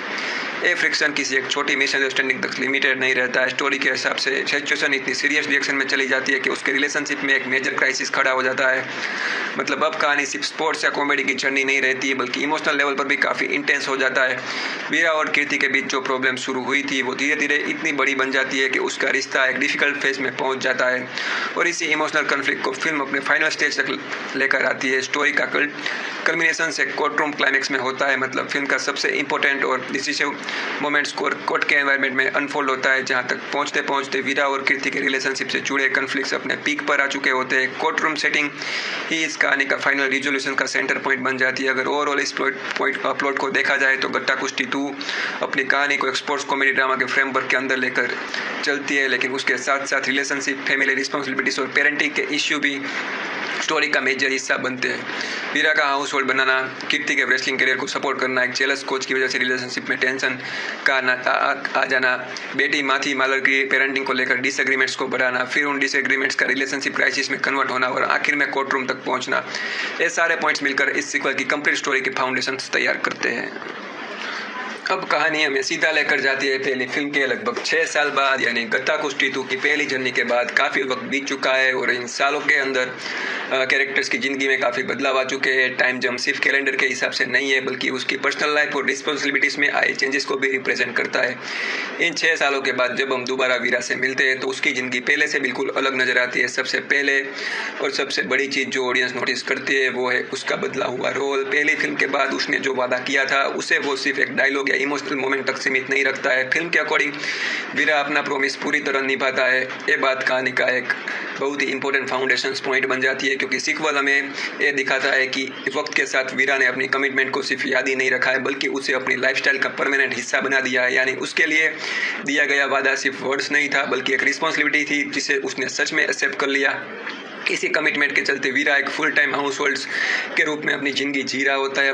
उसके डेली रूटीन्स और उसकी रिस्पॉन्सिबिलिटीज़ का सेंटर घर बन चुका है। फिल्म यहीं से एक कम्प्लीटली नया पर्सपेक्टिव ऑडियंस को सामने रखती है। वीरा अब अपना पूरा वक्त घर और फैमिली की जिम्मेदारियों को डेडिकेट करता है, यानी उसकी आइडेंटिटी का सबसे बड़ा हिस्सा अब एक केयरिंग और रिस्पॉन्सिबल हाउस होल्ड के रोल से जुड़ा हुआ है। इस रोल रिवर्सल की वजह से कहानी का टोन भी पहली फिल्म के कंपेरिजन में एक नई डायरेक्शन लेता हुआ नजर आता है। ऑडियंस को एक ऐसी सिचुएशन देखने को मिलती है जहाँ वीरा अपनी लाइफ को उस प्रॉमिस के अकॉर्डिंग शेप दिया है जो उसने पहले किया था। फिल्म इस बात को एस्टेब्लिश करती है कि कोई टेम्पररी अरेंजमेंट नहीं है, बल्कि 6 सालों से वो इस रिस्पॉन्सिबिलिटी को कंटिन्यू कर रहा है। स्टोरी के एक फेज में हमें वीरा के कैरेक्टर की कंसिस्टेंसी भी दिखाता है। उसने जो कमिटमेंट्स ली थी उसे टाइम के साथ इग्नोर नहीं किया। बाकी सीक्वल की शुरुआत ही इस बात को हाईलाइट करती है कि उसने अपनी रिस्पॉन्सिबिलिटी को पूरी सिंसियरिटी के साथ निभाया। इसी वजह से उसका कैरेक्टर एक नए स्टेज पर एंटर करता हुआ दिखाई देता है। ओवरऑल देखा जाए तो गत्ता कुश्ती 2 की कहानी ये ओपनिंग फेज ऑडियंस को एक क्लियर मैसेज देता है कि पहली फिल्म के बाद सिर्फ वक्त नहीं बदला है, बल्कि वीरा की लाइफ को पूरा स्ट्रक्चर भी बदल चुका है। 6 साल बाद वो एक फुल टाइम हाउस हस्बैंड के रूप में अपना प्रॉमिस निभा रहा है और इसी नए सेटअप के साथ सीक्वल अपनी स्टोरी को आगे बढ़ाता शुरू करता है। जहाँ एक तरफ वीरा की लाइफ में एक बड़ा ट्रांसफॉर्मेशन देखने को मिलता है, वहीं दूसरी तरफ कीर्ति की जर्नी भी अलग डायरेक्शंस में आगे बढ़ रही होती है। फिल्म इस बात को क्लियरली एस्टैब्लिश करती है कि इन 6 सालों के दौरान उसने अपनी प्रोफेशनल लाइफ को भी लगातार कंटिन्यू रखा है। कीर्ति की जिंदगी का सबसे इंटरेस्टिंग एस्पेक्ट है कि वो एक ही रिस्पॉन्सिबिलिटी तक सीमित नहीं है, बल्कि उसके कंधों पर एक साथ 2 इंपॉर्टेंट रोल होते हैं। फिल्म के अकॉर्डिंग कीर्ति एक गवर्नमेंट जॉब भी करती है और इसी के साथ साथ वो अपनी प्रोफेशनल रेसलिंग करियर को भी कंटिन्यू कर रही होती है। यानी उसकी डेली लाइफ सिर्फ एक रेगुलर जॉब तक लिमिटेड नहीं रहती है। एक तरफ गवर्नमेंट सर्विस की रिस्पॉन्सिबिलिटी होती है, दूसरी तरफ रेसलिंग जैसे डिमांडिंग प्रोफेशंस में अपनी जगह बनाए रखना भी उसके लिए उतना इंपॉर्टेंट होता है। इसी वजह से उसके लाइफ एक कॉन्स्टेंट बैलेंस के एग्जाम्पल बनकर सामने आती है। फिल्म इस पॉइंट को हाईलाइट करती है कि कीर्ति अपनी दोनों रिस्पॉन्सिबिलिटी के बीच बैलेंस मेंटेन करने की कोशिश करती है। एक तरफ उसका प्रोफेशनल कमिटमेंट है, दूसरी तरफ उसका रेसलिंग करियर है जो धीरे धीरे और भी आगे बढ़ता हुआ दिखाया गया है। यानी रेसलिंग उसकी लाइफ का सिर्फ एक शौक या साइड एक्टिविटी नहीं, बल्कि एक सीरियस प्रोफेशन जर्नी के रूप में प्रेजेंट की गई है। स्टोरी के हिसाब से उसका professional wrestling career rising phase में होता है। इसका मतलब यह है कि उसकी जर्नी प्रोग्रेस कर रही है और वो अपने करियर में आगे बढ़ रही है। फिल्म इसी ग्रोथ को उसके कैरेक्टर्स का एक मेजर पार्ट बनाती है। इसी वजह से ऑडियंस को यह समझने का मौका मिलता है कि कीर्ति अपने एम्बिशियस और रिस्पॉन्सिबिलिटी दोनों को एक साथ लेकर चल रही है। इसी पॉइंट पर सीक्वल वीरा और कीर्ति के बीच एक क्लियर कॉन्ट्रास्ट भी एस्टैब्लिश करता है। एक तरफ वीरा ने घर की जिम्मेदारियों को अपनी प्रायोरिटी बना लिया है, तो दूसरी तरफ कीर्ति अपने करियर को डेडिकेशन के साथ कंटिन्यू कर रही है। दोनों की लाइफ अलग अलग रिस्पॉन्सिबिलिटीज के अराउंड रिवॉल्व करती है, लेकिन दोनों अपने अपने रोल्स को सिंसियरली निभाने की कोशिश करते हुए दिखाए गए हैं। ओवरऑल देखा जाए तो फिल्म के इस फेज में कीर्ति को एक ऐसा कैरेक्टर के रूप में प्रेजेंट किया गया है जो गवर्नमेंट जॉब और अपनी राइजिंग प्रोफेशनल रेसलिंग करियर के बीच बैलेंस मेंटेन करने की कोशिश कर रही है। यह उसकी जर्नी का एक इंपॉर्टेंट हिस्सा बन जाता है और इसी फाउंडेशन के साथ कहानी धीरे धीरे अपने अगले कॉन्फ्लिक्ट की तरफ मूव ऑन करना स्टार्ट करती है। जैसे जैसे कहानी आगे बढ़ती है, फिल्म एक और इंपॉर्टेंट कैरेक्टर को स्टोरी का सेंटर बनाती है और वो है वीरा और कीर्ति की छोटी बेटी माथी मालार। इस स्टेज पर कहानी सिर्फ हस्बैंड वाइफ की लाइफ तक सीमित नहीं रहती, बल्कि पूरा फोकस धीरे धीरे उसकी फैमिली और पेरेंटिंग की तरफ शिफ्ट होना शुरू हो जाता है। माथी मालार अब एक ऐसी एज में होती है जहां उसकी पढ़ाई, उसकी पर्सनालिटी और उसके फ्यूचर को लेकर हर डिसीजन नेचुरली उसके पेरेंट्स के लिए काफ़ी इंपॉर्टेंट बन जाता है। इसी वजह से उसका कैरेक्टर सीक्वल की स्टोरी में एक मेजर रोल प्ले करता है। फिल्म के अकॉर्डिंग माथी मालार एकेडमिक्स में स्ट्रगल करते हैं, यानी पढ़ाई उसके लिए आसान नहीं होती और उसकी एकेडमिक परफॉर्मेंस उस लेवल की नहीं होती जैसे उसके पेरेंट्स शायद एक्सपेक्ट करते हो। यह पॉइंट कहानी में एक सिग्निफिकेंट इश्यू के रूप में सामने आता है, क्योंकि उसकी एजुकेशन को लेकर कंसर्न धीरे धीरे फैमिली डिस्कशंस का इंपॉर्टेंट टॉपिक बन जाता है। लेकिन सिर्फ एकेडमिक ही प्रॉब्लम्स नहीं होती। स्टोरी ये बताती है कि माथी मालार को सब स्पोर्ट्स में कोई भी इंटरेस्ट नहीं होता, यानी जिस एनवायरनमेंट में उसके पेरेंट्स की लाइफ का एक बड़ा हिस्सा स्पोर्ट्स और रेसलिंग से जुड़ा हुआ है, उसके बावजूद माथी उस डायरेक्शन में कोई दिलचस्पी नहीं रखती है। फिल्म इस बात को उसके कैरेक्टर्स की एक अलग आइडेंटिटी के रूप में प्रेजेंट करती है। इस पॉइंट से कहानी एक इमोशनल और प्रैक्टिकल कॉन्फ्लिक्ट की तरफ बढ़ने लगती है। जब एक तरफ बेटी एकेडमिक्स में स्ट्रगल कर रही है और दूसरी तरफ उसकी स्पोर्ट्स में भी कोई इंटरेस्ट ना हो, तो नेचुरली उसके फ्यूचर को लेकर कंसर्न्स बढ़ने लगते हैं। फिल्म इसी सिचुएशन को वीरा और कीर्ति के रिलेशनशिप के साथ कनेक्ट करती है। स्टोरी के अकॉर्डिंग माथी की अपब्रिंगिंग और उसके फ्यूचर को लेकर वीरा और कीर्ति के पेरेंटिंग स्टाइल से अलग अलग नजर आने लगते हैं। दोनों अपनी बेटी के लिए अच्छा ही चाहते हैं, लेकिन उस तक पहुंचने का उसका नजरिया एक जैसा नहीं होता, यानी डिफरेंस धीरे धीरे उसके बीच टेंशन क्रिएट करना शुरू कर देता है। फिल्म इस कॉन्फ्लिक्ट को किसी भारी प्रॉब्लम्स के थ्रू नहीं, बल्कि फैमिली के अंदर के डिफरेंसेस के थ्रू डेवलप करती है। माथी की एकेडमिक्स और स्पोर्ट्स को लेकर जो कंसर्न शुरू होते हैं, वहीं वीरा और कीर्ति के पेरेंटिंग डिसीजन में फ्रिक्शंस का रीजन बन जाते हैं। धीरे धीरे डिफरेंसेस उसके बीच डिसएग्रीमेंट्स को और ज़्यादा नोटिसेबल बना देता है। ओवरऑल देखा जाए तो माथी का कैरेक्टर सिर्फ वीरा और कीर्ति की बेटी बनकर स्टोरी में प्रेजेंट नहीं होता है। फिल्म के इस फेज में उसकी एकेडमिक्स में स्ट्रगल्स करना और स्पोर्ट्स में इंटरेस्ट ना दिखाना ही वो टर्निंग पॉइंट बन जाता है, जिसके बाद वीरा और कीर्ति के पेरेंटिंग स्टाइल के बीच फ्रिक्शन क्लियरली सामने आना शुरू हो जाता है और यही कॉन्फ्लिक्ट आगे चलकर उसके रिलेशनशिप को एक और डिफिकल्ट फेज की तरफ लेकर आता है। जैसे जैसे कहानी अपने नेक्स्ट फेज में एंटर करती है, वैसे वैसे स्टोरी का इमोशनल प्रेशर्स भी और बढ़ने लगता है। अब तक ऑडियंस वीरा और कीर्ति की फैमिली लाइफ, उसकी रिस्पॉन्सिबिलिटीज और पेरेंटिंग को लेकर चल रहे डिफरेंसेस देख चुकी होती है, लेकिन इसी बीच एक नया कॉन्फ्लिक्ट इंट्रोड्यूस करती है जो कहानी को और भी सीरियस डायरेक्शन में लेकर जाता है। स्टोरी के अकॉर्डिंग इस स्टेज पर एक रेसलिंग कोच का कैरेक्टर कहानी में इंपॉर्टेंट रोल प्ले करना शुरू करता है, लेकिन यह कैरेक्टर किसी पॉजिटिव गाइडेंस या सपोर्ट्स के लिए नहीं, बल्कि कॉन्फ्लिक्ट को और गहरा बनाने के लिए सामने आता है। फिल्म क्लियरली बताती है कि एक कोच मैनिपुलेटिव है, यानी उसका कोच अप्रोच सीधा और ईमानदार नहीं होता है। वो सिचुएशन को अपने हिसाब से इन्फ्लुएंस करने की कोशिश करता है और अपने एक्शंस के थ्रू चीज़ों को अलग डायरेक्शन देने की प्लानिंग करता हुआ दिखाया गया है। इसी वजह से उसका कैरेक्टर स्टोरी के कॉन्फ्लिक्ट को मेजर सोर्स बन जाता है। सिर्फ इतना ही नहीं, फिल्म में भी एस्टेब्लिश करती है कि रेसलिंग कोच जेलस भी है, उसके अंदर की जेलसी उसके एक्शंस को ड्राइव करती हुई नजर आती है। यानी उसके डिसीजंस किसी हेल्दी कॉम्पिटिशन या प्रोफेशनल एटीट्यूड पर बेस्ड नहीं होते, बल्कि उसके पर्सनल इमोशंस और जेलसी से इन्फ्लुएंस होते हैं। इसी जेलसी और मैनिपुलेशन की वजह से वो एक स्कीम तैयार करता है। फिल्म के अकॉर्डिंग उसका क्लियर ऑब्जेक्टिव होता है कि कीर्ति का रेसलिंग कैरियर को डिरेल करना, मतलब वो ऐसे स्टेप्स लेने की प्लानिंग करता है जिससे कीर्ति की प्रोफेशनल जर्नी पर नेगेटिव इम्पैक्ट पड़े और उसका कैरियर उस डायरेक्शन में ना बढ़ सके जहाँ तक वो पहुँच रही थी। यहाँ से कहानी का टेंशन और भी ज़्यादा इंक्रीज हो जाता है, क्योंकि अब चैलेंजेस के सिर्फ फैमिली के अंदर के डिसएग्रीमेंट्स तक लिमिटेड नहीं रहता है। अब कीर्ति को अपने प्रोफेशनल कैरियर के सामने भी एक ऐसा ऑब्स्टेकल मिलता है जो उसकी प्रोग्रेस को रोकने की कोशिश कर रहा होता है। फिल्म इस पॉइंट पर ऑडियंस को फील करवाती है कि कीर्ति को सामने आने वाली प्रॉब्लम सिर्फ पर्सनल लाइफ से रिलेटेड नहीं है, उसकी प्रोफेशनल जर्नी भी अब एक नए चैलेंजेस का सामना कर रही है। और इस चैलेंज का सेंटर वहीं मैनिपुलेटिव और जेलस रेसलिंग कोच बन जाता है, जिसके एक्शन स्टोरी को और भी इंटेंस बना देते हैं। ओवरऑल देखा जाए तो कहानी का फेस कॉन्फ्लिक्ट को एक नए लेवल पर लेकर जाता है। पहले रिलेशनशिप और पेरेंटिंग के इश्यू स्टोरी का मेन फोकस थे, लेकिन अब एक मैनिपुलेटिव और जेलसिव रेसलिंग कोच की एंट्री के बाद कॉन्फ्लिक्ट्स और भी कॉम्प्लिकेटेड हो जाता है। उसका पूरा प्लान कीर्ति के रेसलिंग कैरियर को डिरेल करने पर बेस्ड होता है और इसी प्लानिंग के साथ फिल्म अपने क्लाइमैक्स की तरफ धीरे धीरे बढ़ने लगती है। जैसे जैसे मैनिपुलेटिव रेसलिंग कोच अपनी प्लानिंग को आगे बढ़ाता है, वैसे वैसे उसकी स्ट्रेटेजी और भी क्लियर सामने आने लगती है। फिल्म के अकॉर्डिंग उसका टारगेट सिर्फ कीर्ति का रेसलिंग कैरियर को अफेक्ट करना ही नहीं होता है, बल्कि वो वीरा और कीर्ति के बीच एक स्ट्रॉन्ग रिलेशनशिप को भी इनडायरेक्टली वीक करने की कोशिश करता है। इसी प्लानिंग के दौरान स्टोरी एक बहुत ही इंपॉर्टेंट टर्न लेती है। फिल्म बताती है कि वो कोच वीरा को एक अनविटन पॉन के रूप में यूज करता है, यानी वीरा को इस बात का एहसास भी नहीं होता है कि वो किसी और की प्लानिंग का हिस्सा बन रहा है। उसके एक्शंस या उसकी इन्वॉल्वमेंट उसकी अपनी प्लानिंग का रिजल्ट नहीं होती, बल्कि कोच की मैनिपुलेशंस का एक पार्ट बन जाती है। ये पॉइंट कहानी के लिए काफी सिग्निफिकेंट है, क्योंकि वीरा किसी भी चीज को जानबूझकर नहीं कर रहा होता है।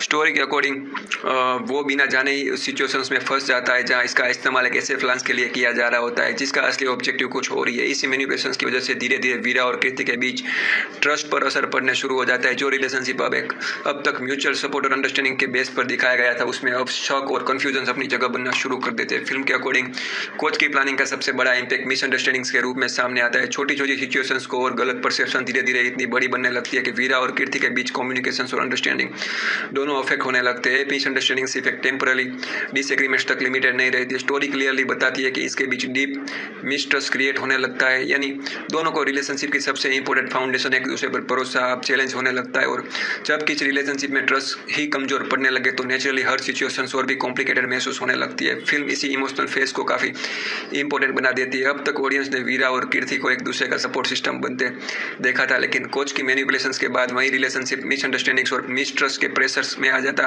नजर आ जाता है। इसी वजह से इमोशनल कॉन्फ्लिक्ट और भी गहरा होता है। ओवरऑल देखा जाए तो कहानी का हिस्सा दिखाता है कि मैनिपुलेटिव रेसलिंग कोच अपनी स्कीम को और आगे बढ़ाते हुए वीरा को बिना उसकी जानकारी के एक पॉन की तरह यूज करता है। इसी मैनिपुलेशन के रिजल्ट में वीरा और कीर्ति के बीच गहरा मिसट्रस्ट और मिसअंडरस्टैंडिंग पैदा होने लगती है और यही इमोशनल डिस्टेंस स्टोरी के उसके फाइनल और डिसीजन फेस की तरफ लेकर जाने का काम करती है। जैसे जैसे कहानी अपने फाइनल फेज के करीब पहुंचती है, वैसे वैसे वीरा और कीर्ति के बीच पैदा हुए कॉन्फ्लिक्ट्स और भी ज़्यादा इंटेंस होते चले जाते हैं। शुरुआत में जो छोटे डिफरेंसेस और मिसअंडरस्टैंडिंग्स दिखाई दिए थे, अब वो धीरे धीरे इतने बड़े रूप में सामने आते हैं कि उसका पूरा रिलेशनशिप एक बहुत डिफिकल्ट सिचुएशन में पहुंच जाता है। फिल्म के अकॉर्डिंग ये लगातार बढ़ा हुआ टेंशन सिर्फ इमोशनल प्रेशर्स तक सीमित नहीं रहता है। हर नई मिसअंडरस्टैंडिंग्स और ट्रस्ट की कमी उसके बीच की दूरी को और बढ़ती चली जाती है। ये रिश्ता पहले एक दूसरे के सपोर्ट और अंडरस्टैंडिंग्स पर खड़ा था, यानी वहीं अब सीरियस चैलेंजेस का सामना करता हुआ नजर आता है। इसी बढ़ते हुए प्रेशर्स का सबसे बड़ा असर यह होता है कि वीरा और कीर्ति की सेपरेशन की तरफ धकेल दिए जाते हैं, यानी सिचुएशन इतनी कॉम्प्लिकेटेड हो जाती है कि उसका रिलेशनशिप एक ऐसे मोड़ पर आ खड़ा होता है जहां लोग अलग होने की पॉसिबिलिटीज सामने नजर आने लगती है। इस फिल्म इसी पॉइंट को कहानी के इमोशनल हाई पॉइंट के रूप में प्रेजेंट करती है। ये फेज ऑडियंस के लिए काफी क्रूशियल बन जाता है, क्योंकि अब कॉन्फ्लिक्ट सिर्फ आर्ग्यूमेंट्स या डिसएग्रीमेंट्स तक लिमिटेड नहीं रहता है। अब उसके पूरे परिवार का फ्यूचर दांव पर लगा हुआ महसूस होता है। स्टोरी का इमोशनल वेट इसी स्टेज पर सबसे ज्यादा फील होता है और इसी इमोशनल बिल्डअप के बाद कहानी अपने ड्रामेटिक कोर्ट रूम क्लाइमेक्स में एंटर करती है। फिल्म के अकॉर्डिंग फाइनल कन्फ्रंटेशन एक कोर्ट रूम के एनवायरनमेंट में अनफोल्ड होता है, यानी पूरी स्टोरी जो फैमिली कॉन्फ्लिक्ट्स, मिसअंडरस्टैंडिंग्स और इमोशनल डिस्टेंस के साथ डेवलप हुई थी, उसका सबसे इंपॉर्टेंट फेज कोर्ट तक पहुंचता है। कोर्ट रूम क्लाइमेक्स सिर्फ एक लीगल सेटिंग नहीं रहता है, बल्कि वीरा और कीर्ति के रिलेशनशिप का सबसे बड़ा डिसीजन मोमेंट बन जाता है। यहीं पर उसके सामने सबसे बड़ी चैलेंज होती है कि अपने बीच पैदा हुई मिसअंडरस्टैंडिंग्स को क्लियर करना। फिल्म इस बात को हाईलाइट करती है कि अब उसके लिए सबसे ज़रूरी चीज़ सच को सामने लाना और उन गलतफहमियों को दूर करना है जो धीरे धीरे उसके रिश्ते को कमज़ोर करती चली जाती है। लेकिन सिर्फ मिसअंडरस्टैंडिंग्स को क्लियर करना ही उसका ऑब्जेक्टिव नहीं होता है। स्टोरी के अकॉर्डिंग उसकी सबसे बड़ी प्रायोरिटी अपनी फैमिली को बचाना भी होती है, यानी कोर्ट रूम तक पहुंचते पहुंचते कन्फ्लिक्ट सिर्फ दो इंडिविजुअल्स के बीच का नहीं रहता है बल्कि पूरे परिवार के फ्यूचर से जुड़ा हुआ एक इमोशनल स्ट्रगल बन जाता है। फिल्म इसी फाइनल फेज को इमोशनल और ड्रामेटिक इंटेंसिटी के साथ प्रेजेंट करती है। वीरा और कीर्ति को एक ही सिचुएशन को सामना करना पड़ता है जहाँ उन्हें अपने बीच के मिसअंडरस्टैंडिंग्स को दूर करने के लिए लड़ना पड़ता है और साथ ही अपने परिवार को टूटने से बचने की भी कोशिश करनी पड़ती है। ओवरऑल देखा जाए तो गत्ता कुश्ती 2 की कहानी का यह फाइनल स्टेज पूरी कन्फ्लिक्ट्स को कल्मिनेशन से लगातार बढ़ते डिसीजन, रिलेशनशिप में आई दूरियां, सेपरेशंस की तरफ बढ़ते कदम और उसके बाद एक ड्रामेटिक कोर्ट रूम क्लाइमैक्स है, सब मिलकर स्टोरी को उसके सबसे इमोशनल और डिसीजन पॉइंट तक लेकर जाते हैं जहां वीरा और कीर्ति को मिसअंडरस्टैंडिंग्स को क्लियर करने और अपनी फैमिलीज को बचाने के लिए संघर्ष करना पड़ता है। अब दोस्तों गत्ता कुश्ती 2 की कास्ट की बात करें तो फिल्म में काफ़ी टैलेंटेड एक्टर्स को अलग अलग कैरेक्टर्स के साथ देखने को मौका मिलता है। लीड कास्ट से लेकर सपोर्टिंग कास्ट तक हर एक्टर को स्टोरी के अंदर एक स्पेसिफिक कैरेक्टर दिया गया है जिसके थ्रू फिल्म की नैरेटिव को आगे बढ़ाया जाता है। सबसे पहले बात करते हैं फिल्म के लीड एक्टर की विष्णु विशाल की, जो इस सीक्वल में एक बार फिर वीरा का कैरेक्टर में नजर आते हैं क्योंकि ये फिल्म का पहला सीक्वल है, इसीलिए वीरा का कैरेक्टर दोबारा कहानी का सेंट्रल पॉइंट बनता है और स्टोरी उसकी जर्नी के राउंड कंटिन्यू होती है। उनका अपोजिट लीड एक्टर्स में ऐश्वर्या लक्ष्मी नजर आती है जो कीर्ति का कैरेक्टर प्ले करती है। फिल्म के अकॉर्डिंग इस कैरेक्टर के लिए वॉइस डबिंग ऐश्वर्या ने की है, यानी स्क्रीन पर कीर्ति के रोल ऐश्वर्या लक्ष्मी निभाती है जबकि कैरेक्टर्स की डब वॉइस ऐश्वर्या की है। वीरा और कीर्ति की बेटी माथी मालर के रोल जारा जियान्ना ने प्ले किया है। स्टोरी के फैमिली एंगल्स में माथी मालर एक इंपॉर्टेंट कैरेक्टर के रूप में सामने आती है और उसका रोल सीक्वल की कहानी का एक सिग्निफिकेंट हिस्सा है। फिल्म में वेटरन एक्ट्रेस राम्या कृष्णन भी नजर आती है जो जज राजा राजेश्वरी का कैरेक्टर प्ले करती है। क्योंकि कहानी अपने फाइनल स्टेज में कोर्ट रूम तक पहुंचती है इसीलिए जज राजा राजेश्वरी भी कास्ट का एक नोटिसेबल कैरेक्टर है। कॉमेडी टाइमिंग के लिए पहचाने जाने वाले योगी बाबू इस फिल्म में बलबीर सिंह के रोल में नजर आते हैं। वहीं करुणास को रत्नाम के कैरेक्टर में कास्ट किया गया है। मुनिष्कांत फिल्म में गणेशन के रोल प्ले करते हैं जबकि काली वेंकट जिसे सत्यम के नाम से भी जाना जाता है उस कैरेक्टर में दिखाई देते हैं। सपोर्टिंग कास्ट में लिजी एंटनी को पद्मा के रोल में देखा जाता है। साथ ही इस गुजराती गजराज कीर्ति के फादर के कैरेक्टर निभाते हैं जबकि श्रीजा रवि कीर्ति की मदर के रोल में नजर आती है। फिल्म में निखिला शंकर जो राजी के कैरेक्टर में कास्ट किया गया है। वहीं कलामंडलम मल्लिका कीर्ति के ग्रैंड मदर का रोल प्ले करती है जिससे फैमिली कास्ट और भी कंप्लीट नजर आती है। इसके अलावा करुणाकरण पार्था के रोल में दिखाई देते हैं जबकि श्रिया शालिनी वानी के कैरेक्टर प्ले करते हैं। फिल्म में मोक्षा भी मीनू के रोल में नजर आती है। इसी कैरेक्टर के लिए वॉइस डबिंग रवीना रावी ने की है, यानी स्क्रीन पर मीनू के रोल मोक्षा परफॉर्म करती है और डब वर्जन रवि की है। फाइनली कास्ट लिस्ट में तारक पोनप्पा को कीर्ति के कोच के रोल में देखा जाता है। फिल्म के अकॉर्डिंग ये कैरेक्टर भी स्टोरी का इंपॉर्टेंट हिस्सा है और कीर्ति के रेसलिंग जर्नी से डायरेक्टली कनेक्टेड है। ओवरऑल देखा जाए तो गत्ता कुश्ती 2 की कास्ट में लीड एक्टर के साथ एक्सपीरियंस और सपोर्टिंग परफॉर्मेंस का भी अच्छा कॉम्बिनेशन देखने को मिलता है। हर कैरेक्टर को सिर्फ स्पेसिफिक कैरेक्टर दिया गया है और सारे कैरेक्टर्स मिलकर फिल्म की ओवरऑल स्टोरी को कंप्लीट करते हैं।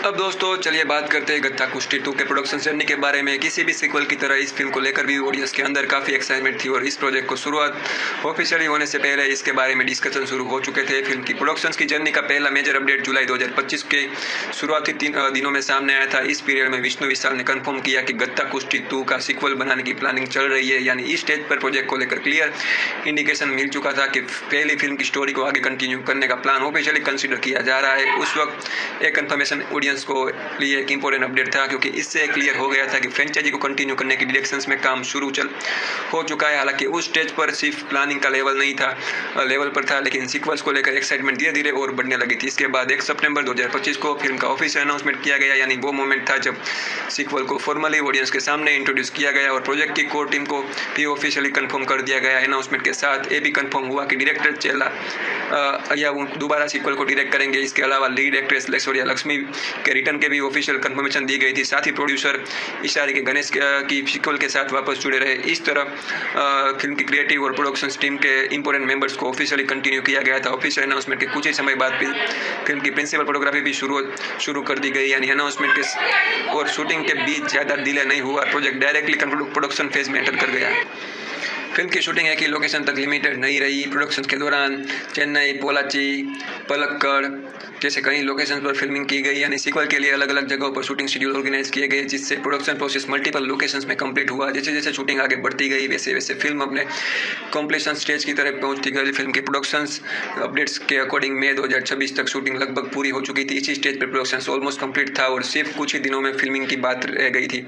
ये अपडेट इस बात का इंडिकेशन था कि प्रोजेक्ट अपने फाइनल प्रोडक्शन फेज में एंटर कर चुका था और फिल्म रिलीज की रिएक्शन में स्टेडली प्रोसेस कर रही थी। मतलब प्रिंसिपल फोटोग्राफी का मेजर हिस्सा सक्सेसफुली कंप्लीट हो चुका था और सिर्फ रिमेनिंग शेड्यूल फिनिश करना बाकी था। और देखा जाए तो गत्ता कुश्ती 2 की प्रोडक्शन जर्नी एक प्लान सीक्वल को फॉलो करती है।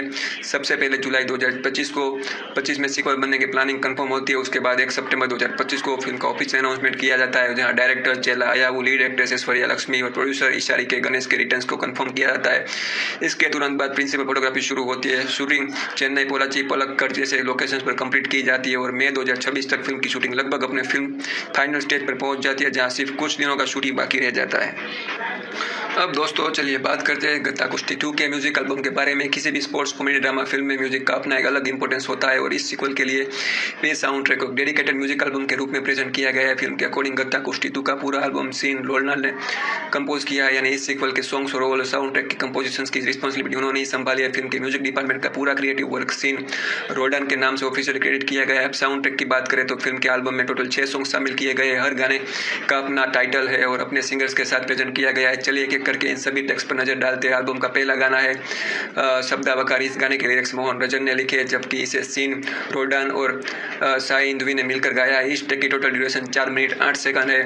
एल्बम का और फाइनली साउंड ट्रैक का छठा और आखिरी ट्रैक है चिल मम्मी। इस सॉन्ग के लिरिक्स एक बार फिर मोहन रंजन के है और जबकि इसे मिथरान सेना बागरत ने गाया है। इसकी गाने की ड्यूरेशन 3 मिनट 4 सेकंड है। टोटल पूरे म्यूजिक एल्बम को देखा जाए तो साउंड ट्रैक में टोटल 6 ट्रैक शामिल है। लिरिक्स डिपार्टमेंट में मोहन रजन ने ज़्यादातर गाने लिखे और जबकि मुताबिल ने एल्बम के एक गाने के लिरिक्स दिए। सिंगिंग लाइनअप्स में सीन रोल्डन, साई इंदवी, विजय नारायण, सत्यन, मोहलिंगम, श्वेता मोहन और मिथरान जैसे सिंगर्स अपनी आवाज़ देते नजर आते हैं। फिल्म का ऑफिशियली ट्रैक लिस्टिंग के हिसाब से पूरे साउंड ट्रैक की टोटल ड्यूरेशन 20 मिनट 52 सेकंड है, यानी लगभग 21 मिनट के इस म्यूजिक एल्बम में कुल 6 गाने शामिल किए गए हैं, जिसे सीन रोनाल्ड ने कंपोज किया और अलग अलग सिंगर्स के साथ अपनी आवाज़ दी गई है। दोस्तों चलिए बात करते हैं गत्ता कुश्ती 2 के रिलीज के बारे में। किसी भी फिल्म की प्रोडक्शन कंप्लीट होने के बाद सबसे इंपॉर्टेंट फेज होता है और उसका थिएटर रिलीज, और इस सीक्वल ने अपनी ऑफिशियल रिलीज के साथ ऑडियंस तक अपनी जर्नी को पहुंचाया। फिल्म के अकॉर्डिंग गत्ता कुश्ती 2 को ऑफिशियली 3 जुलाई 2026 को थिएटर में रिलीज किया गया। इस डेट से ऑडियंस को यह सीक्वल बड़े पर्दे पर देखने का मौका मिला, यानी प्रोडक्शन और फिल्मिंग प्रोसेस कंप्लीट होने के बाद फिल्म अपनी शेड्यूल थिएटर रिलीज के साथ सिनेमा हॉल तक पहुंची है। तमिलनाडु में फिल्म की डिस्ट्रीब्यूशन की रिस्पॉन्सिबिलिटी रेड जायंट मूवीज ने संभाली है। मतलब इसी डिस्ट्रीब्यूशन कंपनी के थ्रू फिल्म को तमिलनाडु ने थिएटर्स में रिलीज किया गया है। किसी भी कमर्शियल फिल्म के लिए डिस्ट्रीब्यूशन एक इंपॉर्टेंट स्टेज होता है और यहाँ रेड जायंट मूवी इसी सीक्वल के तमिलनाडु थिएटर का डिस्ट्रीब्यूशन के लिए ऑफिशियली रिस्पॉन्सिबल थी। रिलीज से पहले एक और डिस्कशन का हिस्सा बनी दी गई इन्फॉर्मेशन के अकॉर्डिंग तमिलनाडु वेट्री कांजागम की रूलिंग पार्टी से जुड़े पॉलिटिशियन आदव अर्जुना ने डिक्लेरेशन दिया था कि वो अगले 5 सालों तक रेड जायंट मूवीज को फिल्म के रिलीज करने से रोकने की कोशिश करेंगे। स्टेटमेंट रिलीज से पहले सामने आया था कि और इसी वजह से फिल्म की रिलीज को लेकर कई बातचीत हुई थी, लेकिन इस इन्फॉर्मेशन के अकॉर्डिंग इस डिक्लेरेशन के बावजूद गत्ता कुश्ती 2 की थिएटर रिलीज में कोई बदलाव नहीं हुआ। फिल्म अपने पहले शेड्यूल डेट यानी 3 जुलाई 2026 पर ही रिलीज किया गया, यानी रिलीज से शेड्यूल और मेंटेन किया गया और रिलीज ऑडियंस को फिल्म के वही डेट पर देखने को मिले जो ऑफिशियल अनाउंसमेंट की गई थी। अब अगर होम मीडिया या OTT रिलीज की बात करें तो थिएटर के रन के बाद फिल्म की डिजिटल स्ट्रीमिंग की इन्फॉर्मेशन भी ऑफिशियली सामने आई। दी गई इन्फॉर्मेशन के हिसाब से गत्ता कुश्ती 2 की 31 जुलाई 2026 से नेटफ्लिक्स पर स्ट्रीमिंग शुरू करेगी, यानी जो ऑडियंस फिल्म को थिएटर में नहीं देख पाए थे उसके लिए डिजिटल प्लेटफॉर्म पर भी फिल्म की अवेलेबिलिटी कंफर्म दी गई है। इसीलिए आज की डेट 31 जुलाई 2026 से व्यूअर इस सीक्वल को नेटफ्लिक्स के थ्रू एंजॉय कर सकते हैं। ओवरऑल देखा जाए तो गत्ता कुश्ती 2 की रिलीज जर्नी सीधी और क्लियरली डिफाइन रही है। फिल्म 3 जुलाई 2026 को थिएटर में रिलीज हुई। तमिलनाडु में इसका डिस्ट्रीब्यूशन रेड जायंट मूवीज ने हैंडल किया है। रिलीज से पहले एक पॉलिटिकल डिक्लेरेशन भी सामने आया था, लेकिन इसके बावजूद फिल्म अपने शेड्यूल रिलीज डेट पर ही थिएटर में आई। इसके बाद फिल्म की डिजिटल स्ट्रीमिंग भी ऑफिशियली कंफर्म हुई, जिसके अकॉर्डिंग 31 जुलाई 2026 से नेटफ्लिक्स पर स्ट्रीम होना शुरू कर देगी। यानी अगर आपने मूवी नहीं देखी तो आज से ही मतलब आप इस मूवी को नेटफ्लिक्स के ऊपर एंजॉय कर सकते हो। रिलीज के बाद गत्ता कुश्ती 2 को ऑडियंस की तरफ से काफ़ी अच्छा रिस्पांस मिला, लेकिन क्रिटिक्स की ओपिनियन मिक्स रही। इंडिया टुडे की ने फिल्म को 2 आउट ऑफ 5 स्टार दिए और स्क्रीन प्ले और जेंडर पोर्ट्रेल को क्रिटिसाइज किया। वही तो हिंदू ने इसे पहली फिल्म से बेटर बताया और राइटिंग की तारीफ की, लेकिन कहा कि फिल्म इंपॉर्टेंट मोमेंट्स पर अपनी पुरानी गलतियां रिपीट करती है। द टाइम्स ऑफ इंडिया के रिव्यू में लिखा गया कि फिल्म का कॉन्सेप्ट अच्छा था, लेकिन एग्जीक्यूशन उस पोटेंशियल तक नहीं पहुंच पाया। वहीं सिनेमा एक्सप्रेस ने स्क्रीन प्ले का कॉमेडी मोमेंट्स को एंटरटेन बताया, जहाँ थी ये भी मेंशन किया कि कुछ कैरेक्टर्स वन डायमेंशनल लगते हैं। अगर बॉक्स ऑफिस की बात करें तो फिल्म रिलीज से पहले हफ्ते में दुनिया भर से लगभग 30 करोड़ का कलेक्शन किया। पहले 10 दिन में कलेक्शन बढ़कर 44 करोड़ तक पहुंच गया। 16 जुलाई 2026 को फिल्म ने 50 करोड़ का वर्ल्ड वाइड माइलस्टोन क्रॉस कर दिया। विष्णु विशाल के करियर का एक नया पर्सनल बॉक्स ऑफिस रिकॉर्ड बना और थिएटिकल रन के एंड तक सिने लुगाम के अकॉर्डिंग गत्ता कुश्ती 2 ने वर्ल्ड वाइड लगभग 56 करोड़ का कलेक्शन कर दिया। तो दोस्तों ओवरऑल गत्ता कुश्ती 2 एक ऐसी सीक्वल है जो पहली फिल्म के बाद वीरा और कीर्ति की जिंदगी को नए फेज में लेकर जाती है। इस बार कहानी स्पोर्ट्स के साथ फैमिली लाइफ, पेरेंटिंग, मिसअंडरस्टैंडिंग्स और रिलेशनशिप चैलेंज पर भी फोकस करती है। फिल्म को ऑडियंस की तरफ से अच्छा रिस्पांस मिला, जबकि क्रिटिक्स ओपिनियन मिक्स रहे। बॉक्स ऑफिस पर भी फिल्म ने अच्छा परफॉर्म करते हुए अपना थिएटिकल रन एंड तक लगभग 56 करोड़ का वर्ल्ड वाइड कलेक्शन किया। अगर अपने गत्ता कुश्ती देखी है तो कमेंट्स में जरूर बताना कि आपको फिल्म कैसी लगी और आपका फेवरेट परफॉर्मेंस कौन सा था। अगर वीडियो पसंद आया तो वीडियो को लाइक करें, सब्सक्राइब करें। मिलते हैं अगली वीडियो में एक और नए मूवी की डिटेल एक्सप्लेनेशन के साथ। तब तक के लिए take care, stay safe and keep watching. धन्यवाद। तो दोस्तों आज हम बात करने वाले हैं गत्ता कुश्ती 2 के बारे में, जो साल 2026 की एक Tamil language sports comedy drama film है। ये फिल्म सिर्फ एक सीक्वल नहीं है बल्कि 2022 में रिलीज हुई गत्ता कुश्ती की कहानी को आगे लेकर जाती है। अगर आपको पहली फिल्म का कॉम्बिनेशन ऑफ स्पोर्ट्स, कॉमेडी और इमोशनल मोमेंट्स पसंद आया था तो नेचुरली इस सीक्वल से एक्सपेक्टेशंस भी काफ़ी ज़्यादा थी। इस फिल्म को चेला अय्यावू ने लिखा है और डायरेक्ट भी किया है। इसका मतलब यह है कि फिल्म की राइटिंग, डायरेक्शन दोनों एक ही विजन के साथ डेवलप किए गए हैं। जब किसी फिल्म का राइटर और डायरेक्टर एक ही इंसान होता है तो जनरली स्टोरी का फ्लो और प्रेजेंटेशन एक ही क्रिएटिव अप्रोच को फॉलो करता है। इसी वजह से गत्ता कुश्ती 2 भी अपनी ओरिजिनल आइडेंटिटी को कंटिन्यू करने की कोशिश करती नजर आती है। प्रोडक्शंस की बात करें तो इस फिल्म को इशारी के गणेश, विष्णु विशाल और ईशांत सक्सेना ने मिलकर प्रोड्यूस किया है। ये प्रोजेक्ट 3 प्रोडक्शंस बैनर के कोलैबोरेशन में बना है, वेल्स फिल्म इंटरनेशनल, विष्णु विशाल स्टूडियोज और IVY entertainment. Multiple production houses के साथ बनने वाली फिल्म्स में यूजुअली प्रोडक्शन स्केल और एग्जीक्यूशन को लेकर एक्सपेक्टेशन नेचुरली काफ़ी हाई हो जाती है और इसी वजह से इस फिल्म को भी एक बड़े कमर्शियल एंटरटेनर के रूप में प्रेजेंट किया गया है। अब अगर कास्ट की बात करें तो फिल्म में एक बार फिर हमें विष्णु विशाल और ऐश्वर्या लक्ष्मी लीड रोल्स में देखने को मिलते हैं। सीक्वल होने की वजह से इन दोनों की प्रेजेंस ऑडियंस के लिए काफ़ी इंपॉर्टेंट थी, क्योंकि पहली फिल्म से इनके कैरेक्टर्स के साथ ऑलरेडी एक कनेक्शन एस्टैब्लिश हो चुका था। इस बार इनके साथ ज़ारा जियान्ना, करुणास, मुइज़कांत और काली वेंकट भी सपोर्टिंग रोल्स में नजर आते हैं। इस तरह फिल्म अपनी लीड कास्ट के साथ सपोर्टिंग कैरेक्टर्स को भी इंक्लूड करती है जो ओवरऑल नैरेटिव को सपोर्ट करते हैं। टेक्निकल साइड्स की बात करें तो फिल्म की सिनेमेटोग्राफी के भास्करन ने हैंडल की है। कैमरा वर्क किसी भी स्पोर्ट्स ड्रामा में बहुत इंपॉर्टेंट होता है, क्योंकि उसी के थ्रू एक्शंस, इमोशंस और विजुअल प्रेजेंटेशंस ऑडियंस तक पहुंचती है। वहीं एडिटिंग की रिस्पॉन्सिबिलिटी भारत विक्रमन ने संभाली है। एक स्पोर्ट्स कॉमेडी ड्रामा के रन टाइम और पेसिंग मेंटेन करना एडिटर के लिए काफ़ी इंपॉर्टेंट होता है और इस फिल्म का रन टाइम 154 मिनट्स है, मतलब ऑडियंस को लगभग 2.5 घंटे से भी ज़्यादा का सिनेमैटिक एक्सपीरियंस देखने को मिलता है। म्यूजिक की बात करें तो फिल्म का साउंड ट्रैक और बैकग्राउंड स्कोर सीन रोल्डान ने कंपोज किया है। किसी भी स्पोर्ट्स और कॉमेडी बेस्ड फिल्म में म्यूजिक का कंट्रीब्यूशन काफ़ी सिग्निफिकेंट होता है, क्योंकि वही इमोशनल सीन्स को इम्पैक्ट देता है और एंटरटेनिंग मोमेंट्स को और एंगेजिंग बनाता है। डिस्ट्रीब्यूशन की जिम्मेदारी रेड जायंट्स मूवीज ने संभाली और फिल्म को ऑफिशियली 3 जुलाई 2026 को थिएटर में रिलीज किया गया। रिलीज के बाद फिल्म को क्रिटिक्स की तरफ से मिक्स रिव्यू मिले, मतलब कुछ एस्पेक्ट्स को अप्रिशिएट किया गया जबकि कुछ चीज़ों पर अलग अलग ओपिनियन देखने को मिले। लेकिन एक इंटरेस्टिंग बात ये रही कि क्रिटिक्स का रिस्पॉन्स मिक्स होने के बावजूद ऑडियंस ने फिल्म को काफ़ी अच्छा रिस्पॉन्स दिया है, यानी व्यूअर्स की तरफ से फिल्म को पॉजिटिव एक्सेप्टेंस मिली, जो किसी भी कमर्शियल एंटरटेनमेंट के लिए काफ़ी इंपॉर्टेंट फैक्टर माना जाता है। अगर बॉक्स ऑफिस परफॉर्मेंस की बात करें तो अवेलेबल इन्फॉर्मेशन के अकॉर्डिंग गत्ता कुश्ती 2 ने अप्रोक्सीमेटली 55 करोड़ का कलेक्शन किया है। इससे पता चलता है कि फिल्म ने थिएटिकल रन के दौरान अपनी ऑडियंस को अट्रैक्ट किया है और कमर्शियल लेवल पर भी एक नोटिसेबल कलेक्शन रजिस्टर किया है। ओवरऑल देखा जाए तो गत्ता कुश्ती 2 को एक स्पोर्ट्स कॉमेडी ड्रामा के रूप में प्रेजेंट किया गया है, जहां सीक्वल्स के फॉर्मेट में कहानी को कंटिन्यू किया गया है। फिल्म के पीछे वहीं डायरेक्टर का विजन है, लीड कास्ट को कंटिन्यू किया गया है। मल्टीपल प्रोडक्शन हाउस ने मिलकर प्रोजेक्ट को सपोर्ट किया है और रिलीज के बाद ऑडियंस का रिस्पॉन्स भी काफ़ी पॉजिटिव रहा है। चाहे क्रिटिक्स की ओपिनियन मिक्स ही क्यों ना हो, ये सारी बेसिक इन्फॉर्मेशन इस फिल्म की फाउंडेशंस को समझाने के लिए इंपॉर्टेंट है और इस फाउंडेशंस के बाद हम मूवी के बाकी पार्ट्स को डिटेल में एक्सप्लोर करेंगे। चलिए दोस्तों बात करते हैं गत्ता कुश्ती 2 की। एक्चुअल स्टोरी के बारे में। ये सीक्वल हमें एक ऐसी सिचुएशन दिखाता है जहां पहली फिल्म के बाद कैरेक्टर्स की लाइफ एक नए फेज में एंटर कर चुकी है। इस बार फोकस सिर्फ रेसलिंग या कॉमेडी तक लिमिटेड नहीं रहता है, बल्कि कहानी, रिलेशनशिप, फैमिली रिस्पॉन्सिबिलिटीज और पर्सनल चॉइसेस के अराउंड भी घूमती हुई नजर आती है। फिल्म की शुरुआत हमें कम्प्लीटली डिफरेंट सेटअप के साथ मिलती है। इस बार वीरा की लाइफ पहले से काफ़ी बदल चुकी होती है। जो इंसान पहले अपनी अलग जर्नी जी रहा था, वहीं अब एक नई रिस्पॉन्सिबिलिटी को अपना चुका है। वीरा अब एक stay at home house husband के रोल में नजर आता है, यानी घर की जिम्मेदारी संभालना, फैमिली को सपोर्ट करना और अपनी वाइफ के करियर के लिए बैकबोन बनना अब डेली लाइफ का सबसे इम्पोर्टेंट हिस्सा बन चुका है। दूसरी तरफ कीर्ति अपनी रेसलिंग करियर को कंटिन्यू कर रही होती है। इस बार फिल्म क्लियरली एस्टैब्लिश करती है कि उसका प्रोफेशनल करियर उसकी लाइफ का मेजर फोकस है और इसी जर्नी में वीरा उसके साथ खड़ा रहता है।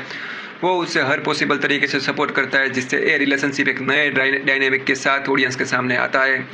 यहाँ कहानी एक ऐसे हस्बैंड वाइफ रिलेशनशिप को एक्सप्लोर करती है जहाँ दोनों की रिस्पॉन्सिबिलिटी ट्रेडिशनल एक्सपेक्टेशन से अलग डायरेक्शन में जाती हुई दिखाई देती है। लेकिन जैसे जैसे स्टोरी आगे बढ़ती है, वैसे वैसे सिचुएशन इतनी सिंपल नहीं रहती है।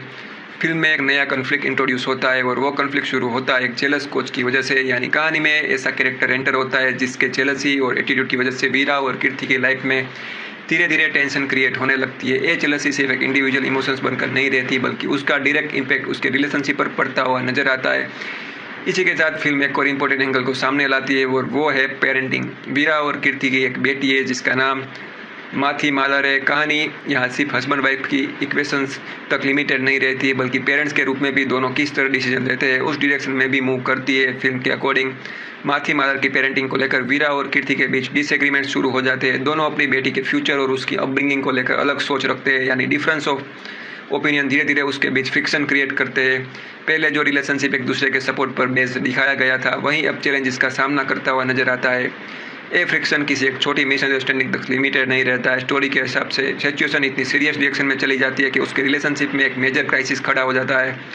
मतलब अब कहानी सिर्फ स्पोर्ट्स या कॉमेडी की जर्नी नहीं रहती है, बल्कि इमोशनल लेवल पर भी काफ़ी इंटेंस हो जाता है। वीरा और कीर्ति के बीच जो प्रॉब्लम शुरू हुई थी, वो धीरे धीरे इतनी बड़ी बन जाती है कि उसका रिश्ता एक डिफिकल्ट फेज में पहुंच जाता है और इसी इमोशनल कन्फ्लिक्ट को फिल्म अपने फाइनल स्टेज तक लेकर आती है। स्टोरी का कल्मिनेशन से कोर्ट रूम क्लाइमेक्स में होता है। मतलब फिल्म का सबसे इंपॉर्टेंट और डिसिसिव मोमेंट्स कोर्ट के एनवायरनमेंट में अनफोल्ड होता है, जहां तक पहुंचते पहुंचते वीरा और कीर्ति के रिलेशनशिप से जुड़े कन्फ्लिक्ट्स अपने पीक पर आ चुके होते हैं। कोर्ट रूम सेटिंग ही इस कहानी का फाइनल रिजोल्यूशन का सेंटर पॉइंट बन जाती है। अगर ओवरऑल इस प्लॉट को देखा जाए तो गट्टा कुश्ती 2 अपनी कहानी को एक स्पोर्ट्स कॉमेडी ड्रामा के फ्रेमवर्क के अंदर लेकर चलती है, लेकिन उसके साथ साथ रिलेशनशिप, फैमिली रिस्पॉन्सिबिलिटीज और पेरेंटिंग के इश्यू भी स्टोरी का मेजर हिस्सा बनते हैं। वीरा का हाउस होल्ड बनाना, कीर्ति के रेसलिंग करियर को सपोर्ट करना, एक जेलस कोच की वजह से रिलेशनशिप में टेंशन का आ जाना, बेटी माथी मालर की पेरेंटिंग को लेकर डिसएग्रीमेंट्स को बढ़ाना, फिर उन डिसएग्रीमेंट्स का रिलेशनशिप क्राइसिस में कन्वर्ट होना और आखिर में कोर्ट रूम तक पहुंचना, ये सारे पॉइंट्स मिलकर इस सीक्वल की कंप्लीट स्टोरी के फाउंडेशन तैयार करते हैं। अब कहानी हमें सीधा लेकर जाती है पहली फिल्म के लगभग 6 साल बाद, यानी गट्टा कुश्ती 2 की पहली जर्नी के बाद। काफ़ी वक्त बीत चुका है और इन सालों के अंदर कैरेक्टर्स की ज़िंदगी में काफ़ी बदलाव आ चुके हैं। टाइम जंप सिर्फ कैलेंडर के हिसाब से नहीं है, बल्कि उसकी पर्सनल लाइफ और रिस्पॉन्सिबिलिटीज़ में आए चेंजेस को भी रिप्रेजेंट करता है। इन 6 सालों के बाद जब हम दोबारा वीरा से मिलते हैं तो उसकी ज़िंदगी पहले से बिल्कुल अलग नज़र आती है। सबसे पहले और सबसे बड़ी चीज़ जो ऑडियंस नोटिस करती है वो है उसका बदला हुआ रोल। पहली फिल्म के बाद उसने जो वादा किया था उसे वो सिर्फ एक डायलॉग या इमोशनल मोमेंट तक सीमित नहीं रखता है। फिल्म के अकॉर्डिंग वीरा अपना प्रॉमिस पूरी तरह निभाता है। ये बात कहानी का एक बहुत ही इंपॉर्टेंट फाउंडेशन पॉइंट बन जाती है, क्योंकि सीक्वल हमें ये दिखाता है कि वक्त के साथ वीरा ने अपनी कमिटमेंट को सिर्फ याद ही नहीं रखा है, बल्कि उसे अपनी लाइफस्टाइल का परमानेंट हिस्सा बना दिया है। यानी उसके लिए दिया गया वादा सिर्फ वर्ड्स नहीं था, बल्कि एक रिस्पॉन्सिबिलिटी थी जिसे उसने सच में एक्सेप्ट कर लिया। इसी कमिटमेंट के चलते वीरा एक फुल टाइम हाउस होल्ड के रूप में अपनी ज़िंदगी जी रहा होता है। अब उसके डेली रूटीन्स और उसकी रिस्पॉन्सिबिलिटीज़ का सेंटर घर बन चुका है। फिल्म यहीं से एक कम्प्लीटली नया पर्सपेक्टिव ऑडियंस को सामने रखती है। वीरा अब अपना पूरा वक्त घर और फैमिली की जिम्मेदारियों को डेडिकेट करता है, यानी उसकी आइडेंटिटी का सबसे बड़ा हिस्सा अब एक केयरिंग और रिस्पॉन्सिबल हाउस होल्ड के रोल से जुड़ा हुआ है। इस रोल रिवर्सल की वजह से कहानी का टोन भी पहली फिल्म के कंपेरिजन में एक नई डायरेक्शन लेता हुआ नजर आता है। ऑडियंस को एक ऐसी सिचुएशन देखने को मिलती है जहां वीरा अपनी लाइफ को उस प्रॉमिस के अकॉर्डिंग शेप दिया है जो उसने पहले किया था। फिल्म इस बात को एस्टेब्लिश करती है कि कोई टेम्पररी अरेंजमेंट नहीं है, बल्कि 6 सालों से वो इस रिस्पॉन्सिबिलिटी को कंटिन्यू कर रहा है। स्टोरी के एक फेज में हमें वीरा के कैरेक्टर की कंसिस्टेंसी भी दिखाता है। उसने जो कमिटमेंट्स ली थी उसे टाइम के साथ इग्नोर नहीं किया। बाकी सीक्वल की शुरुआत ही इस बात को हाईलाइट करती है कि उसने अपनी रिस्पॉन्सिबिलिटी को पूरी सिंसियरिटी के साथ निभाया। इसी वजह से उसका कैरेक्टर एक नए स्टेज पर एंटर करता हुआ दिखाई देता है। और देखा जाए तो गत्ता कुश्ती 2 की कहानी ये ओपनिंग फेज ऑडियंस को एक क्लियर मैसेज देता है कि पहली फिल्म के बाद सिर्फ वक्त नहीं बदला है बल्कि वीरा की लाइफ को पूरा स्ट्रक्चर भी बदल चुका है। 6 साल बाद वो एक फुल टाइम हाउस हस्बैंड के रूप में अपना प्रॉमिस निभा रहा है और इसी नए सेटअप के साथ सीक्वल अपनी स्टोरी को आगे बढ़ाता शुरू करता है।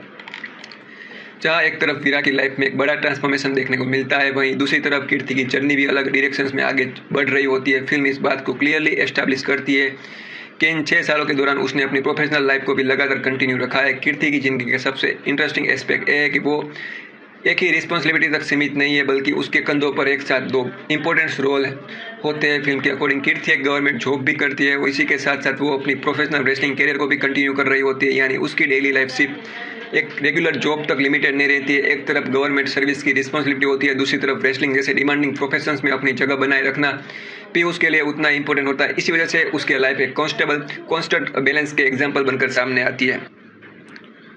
फिल्म इस पॉइंट को हाईलाइट करती है कि कीर्ति अपनी दोनों रिस्पॉन्सिबिलिटी के बीच बैलेंस मेंटेन करने की कोशिश करती है। एक तरफ उसका प्रोफेशनल कमिटमेंट है, दूसरी तरफ उसका रेसलिंग करियर है जो धीरे धीरे और भी आगे बढ़ता हुआ दिखाया गया है। यानी रेसलिंग उसकी लाइफ का सिर्फ एक शौक या साइड एक्टिविटी नहीं बल्कि एक सीरियस प्रोफेशन जर्नी के रूप में प्रेजेंट की गई है। स्टोरी के हिसाब से उसका professional wrestling career rising phase में होता है। इसका मतलब ये है कि उसकी जर्नी प्रोग्रेस कर रही है और वो अपने करियर में आगे बढ़ रही है। फिल्म इसी ग्रोथ को उसके कैरेक्टर्स का एक मेजर पार्ट बनाती है। इसी वजह से ऑडियंस को यह समझने का मौका मिलता है कि कीर्ति अपने एम्बिशियस और रिस्पॉन्सिबिलिटी दोनों को एक साथ लेकर चल रही है।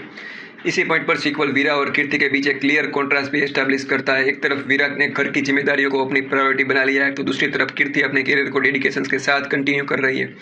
दोनों की लाइफ अलग अलग रिस्पॉन्सिबिलिटीज के अराउंड रिवॉल्व करती है लेकिन दोनों अपने अपने रोल्स को सिंसियरली निभाने की कोशिश करते हुए दिखाए गए हैं। ओवरऑल देखा जाए तो फिल्म के इस फेज में कीर्ति को एक ऐसा कैरेक्टर के रूप में प्रेजेंट किया गया है जो गवर्नमेंट जॉब और अपनी राइजिंग प्रोफेशनल रेसलिंग करियर के बीच बैलेंस मेंटेन करने की कोशिश कर रही है।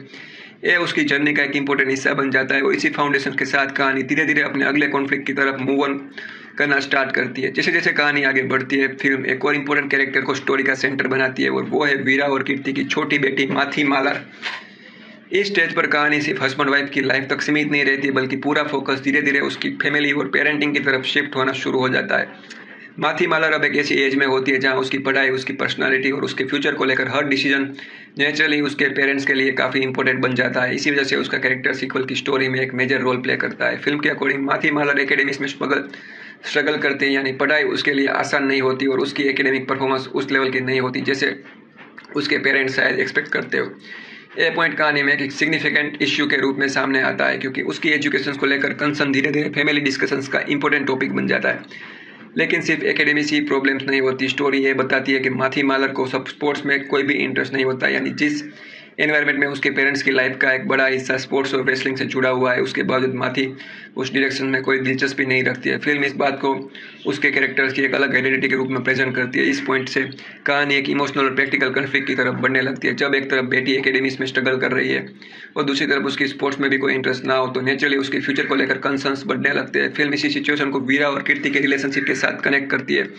स्टोरी के अकॉर्डिंग माथी की अपब्रिंगिंग और उसके फ्यूचर को लेकर वीरा और कीर्ति के पेरेंटिंग स्टाइल से अलग अलग नजर आने लगते हैं। दोनों अपनी बेटी के लिए अच्छा ही चाहते हैं लेकिन उस तक पहुंचने का उसका नजरिया एक जैसा नहीं होता, यानी डिफरेंस धीरे धीरे उसके बीच टेंशन क्रिएट करना शुरू कर देता है। फिल्म इस कॉन्फ्लिक्ट को किसी भारी प्रॉब्लम्स के थ्रू नहीं बल्कि फैमिली के अंदर के डिफरेंसेस के थ्रू डेवलप करते हैं। माथी की एकेडमिक्स और स्पोर्ट्स को लेकर जो कंसर्न शुरू होते हैं वहीं वीरा और कीर्ति के पेरेंटिंग डिसीजन में फ्रिक्शंस का रीजन बन जाते हैं। धीरे धीरे डिफरेंसेस उसके बीच डिसएग्रीमेंट्स को और ज़्यादा नोटिसेबल बना देता है। ओवरऑल देखा जाए तो माथी का कैरेक्टर सिर्फ वीरा और कीर्ति की बेटी बनकर स्टोरी में प्रेजेंट नहीं होता है। फिल्म के इस फेज में उसकी एकेडमिक्स में स्ट्रगल्स करना और स्पोर्ट्स में इंटरेस्ट ना दिखाना ही वो टर्निंग पॉइंट बन जाता है, जिसके बाद वीरा और कीर्ति के पेरेंटिंग स्टाइल के बीच फ्रिक्शन क्लियरली सामने आना शुरू हो जाता है और यही कॉन्फ्लिक्ट आगे चलकर उसकी रिलेशनशिप को एक और डिफिकल्ट फेज की तरफ लेकर आता है।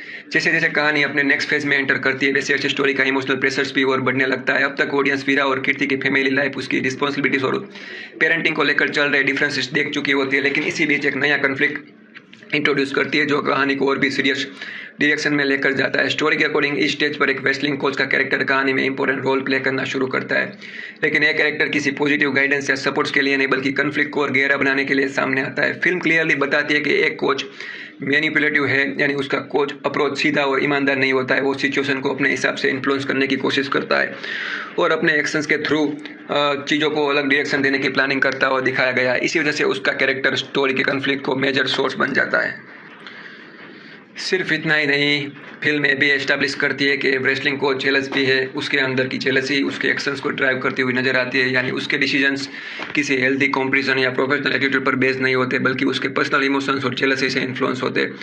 इसी जेलसी और मैनिपुलेशन की वजह से वो एक स्कीम तैयार करता है। फिल्म के अकॉर्डिंग उसका क्लियर ऑब्जेक्टिव होता है कि कीर्ति का रेसलिंग करियर को डिरेल करना, मतलब वो ऐसे स्टेप्स लेने की प्लानिंग करता है जिससे कीर्ति की प्रोफेशनल जर्नी पर नेगेटिव इम्पैक्ट पड़े और उसका करियर उस डायरेक्शन में ना बढ़ सके जहाँ तक वो पहुँच रही थी। यहाँ से कहानी का टेंशन और भी ज़्यादा इंक्रीज हो जाता है, क्योंकि अब चैलेंज के सिर्फ फैमिली के अंदर के डिसएग्रीमेंट्स तक लिमिटेड नहीं रहता है। अब कीर्ति को अपने प्रोफेशनल करियर के सामने भी एक ऐसा ऑब्स्टेकल मिलता है जो उसकी प्रोग्रेस को रोकने की कोशिश कर रहा होता है। फिल्म इस पॉइंट पर ऑडियंस को फील करवाती है कि कीर्ति को सामने आने वाली प्रॉब्लम सिर्फ पर्सनल लाइफ से रिलेटेड नहीं है, उसकी प्रोफेशनल जर्नी भी अब एक नए चैलेंजेस का सामना कर रही है और इस चैलेंज का सेंटर वहीं मैनिपुलेटिव और जेलस रेसलिंग कोच बन जाता है, जिसके एक्शन स्टोरी को और भी इंटेंस बना देते हैं। और देखा जाए तो कहानी का एफएस कन्फ्लिक्ट को एक नए लेवल पर लेकर जाता है। पहले रिलेशनशिप और पेरेंटिंग के इश्यू स्टोरी का मेन फोकस थे, लेकिन अब एक मैनिपुलेटिव और जेलस रेसलिंग कोच की एंट्री के बाद कन्फ्लिक्ट्स और भी कॉम्प्लिकेटेड हो जाता है। उसका पूरा प्लान कीर्ति के रेसलिंग करियर को डिरेल करने पर बेस्ड होता है और इसी प्लानिंग के साथ फिल्म अपने क्लाइमैक्स की तरफ धीरे धीरे बढ़ने लगती है।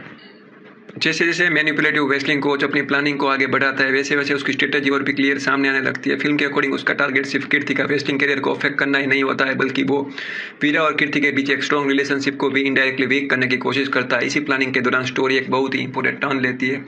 फिल्म बताती है कि वो कोच वीरा को एक अनविटन पॉन के रूप में यूज़ करता है, यानी वीरा को इस बात का एहसास भी नहीं होता है कि वो किसी और की प्लानिंग का हिस्सा बन रहा है। उसके एक्शंस या उसकी इन्वॉल्वमेंट उसकी अपनी प्लानिंग का रिजल्ट नहीं होती बल्कि कोच की मैनिपुलेशंस का एक पार्ट बन जाती है। ये पॉइंट कहानी के लिए काफ़ी सिग्निफिकेंट है, क्योंकि वीरा किसी भी चीज़ को जानबूझकर नहीं कर रहा होता है। स्टोरी के अकॉर्डिंग वो बिना जाने ही उस सिचुएशंस में फंस जाता है जहाँ इसका इस्तेमाल एक ऐसे प्लान्स के लिए किया जा रहा होता है जिसका असली ऑब्जेक्टिव कुछ और ही है। इसी मैनिपुलेशंस की वजह से धीरे धीरे वीरा और कीर्ति के बीच ट्रस्ट पर असर पड़ने शुरू हो जाता है। जो रिलेशनशिप अब तक म्यूचुअल सपोर्ट और अंडरस्टैंडिंग के बेस पर दिखाया गया था, उसमें अब शॉक और कन्फ्यूजन अपनी जगह बनना शुरू कर देते हैं। फिल्म के अकॉर्डिंग कोच की प्लानिंग का सबसे बड़ा इंपैक्ट मिसअंडरस्टैंडिंग्स के रूप में सामने आता है। छोटी छोटी सिचुएशंस को और गलत परसेप्शन धीरे धीरे इतनी बड़ी बनने लगती है कि वीरा और कीर्ति के बीच कम्युनिकेशन और अंडरस्टैंडिंग दोनों अफेक्ट होने लगते हैं। मिसअंडरस्टैंडिंग सिर्फ एक टेम्पररी डिसएग्रीमेंट्स तक लिमिटेड नहीं रहती। स्टोरी क्लियरली बताती है कि इसके बीच डीप मिसट्रस्ट क्रिएट होने लगता है, यानी दोनों को रिलेशनशिप की सबसे इंपॉर्टेंट फाउंडेशन एक दूसरे पर भरोसा अब चैलेंज होने लगता है। और जब किसी रिलेशनशिप में ट्रस्ट ही कमजोर पड़ने लगे तो नेचुरली हर सिचुएशंस और भी कॉम्प्लिकेटेड महसूस होने लगती है। फिल्म इसी इमोशनल फेज को काफ़ी इंपॉर्टेंट बना देती है। अब तक ऑडियंस ने वीरा और कीर्ति को एक दूसरे का सपोर्ट सिस्टम बनते देखा था, लेकिन कोच की मैनिपुलेशंस के बाद वही रिलेशनशिप मिसअंडरस्टैंडिंग्स और मिसट्रस्ट के प्रेशर्स में नजर आ जाता है। इसी वजह से इमोशनल कॉन्फ्लिक्ट और भी गहरा होता है। ओवरऑल देखा जाए तो कहानी का हिस्सा दिखाता है कि मैनिपुलेटिव रेसलिंग कोच अपनी स्कीम को और आगे बढ़ाते हुए वीरा को बिना उसकी जानकारी के एक पॉन की तरह यूज़ करता है। इसी मैनिपुलेशन के रिजल्ट में वीरा और कीर्ति के बीच गहरा मिसट्रस्ट और मिसअंडरस्टैंडिंग पैदा होने लगती है और यही इमोशनल डिस्टेंस स्टोरी के उसके फाइनल और डिसीजन फेज की तरफ लेकर जाने का काम करती है। जैसे जैसे कहानी अपने फाइनल फेज के करीब पहुंचती है वैसे वैसे वीरा और कीर्ति के बीच पैदा हुए कन्फ्लिक्ट्स और भी ज़्यादा इंटेंस होते चले जाते हैं। शुरुआत में जो छोटे डिफरेंसेस और मिसअंडरस्टैंडिंग्स दिखाई दिए थे, अब वो धीरे धीरे इतने बड़े रूप में सामने आते हैं कि उसका पूरा रिलेशनशिप एक बहुत डिफिकल्ट सिचुएशन में पहुंच जाता है। फिल्म के अकॉर्डिंग ये लगातार बढ़ा हुआ टेंशन सिर्फ इमोशनल प्रेशर्स तक सीमित नहीं रहता है।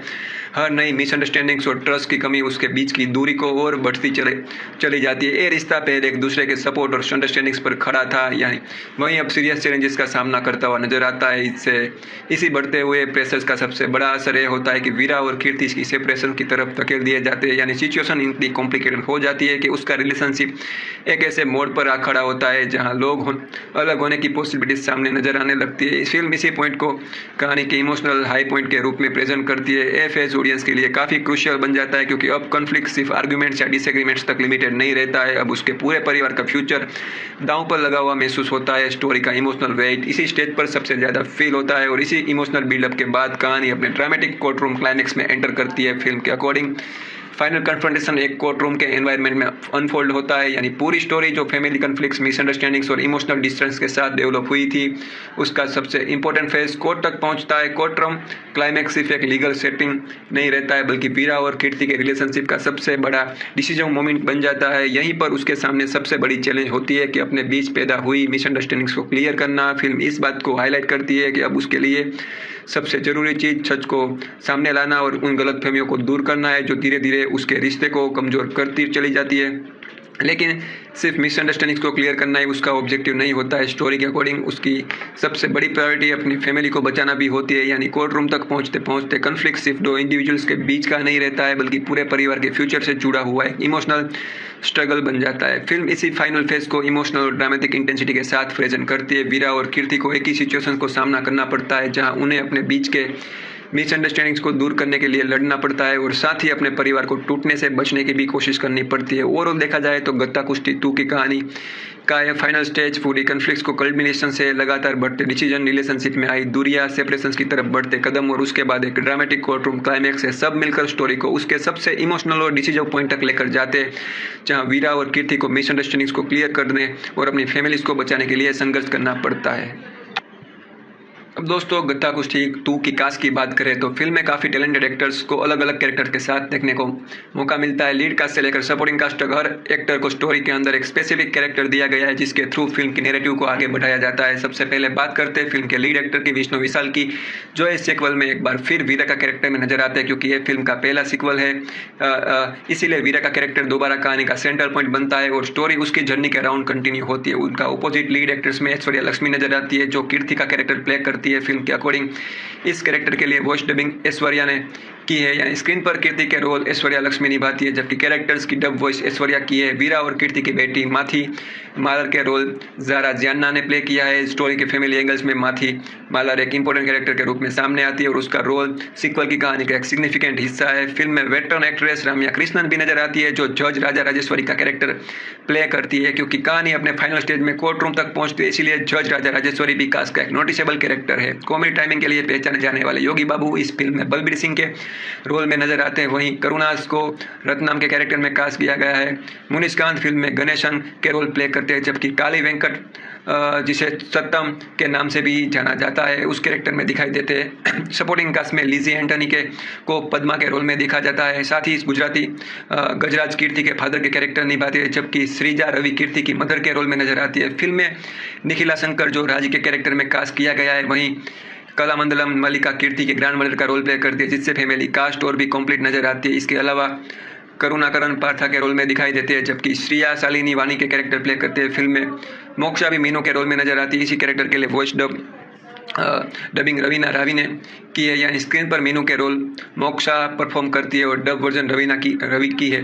फाइनली कास्ट लिस्ट में तारक पोनप्पा को कीर्ति के कोच के रोल में देखा जाता है। फिल्म के अकॉर्डिंग ये कैरेक्टर भी स्टोरी का इंपॉर्टेंट हिस्सा है और कीर्ति के रेसलिंग जर्नी से डायरेक्टली कनेक्टेड है। ओवरऑल देखा जाए तो गत्ता कुश्ती 2 की कास्ट में लीड एक्टर के साथ एक्सपीरियंस और सपोर्टिंग परफॉर्मेंस का भी अच्छा कॉम्बिनेशन देखने को मिलता है। हर कैरेक्टर को सिर्फ स्पेसिफिक कैरेक्टर दिया गया है और सारे कैरेक्टर्स मिलकर फिल्म की ओवरऑल स्टोरी को कंप्लीट करते हैं।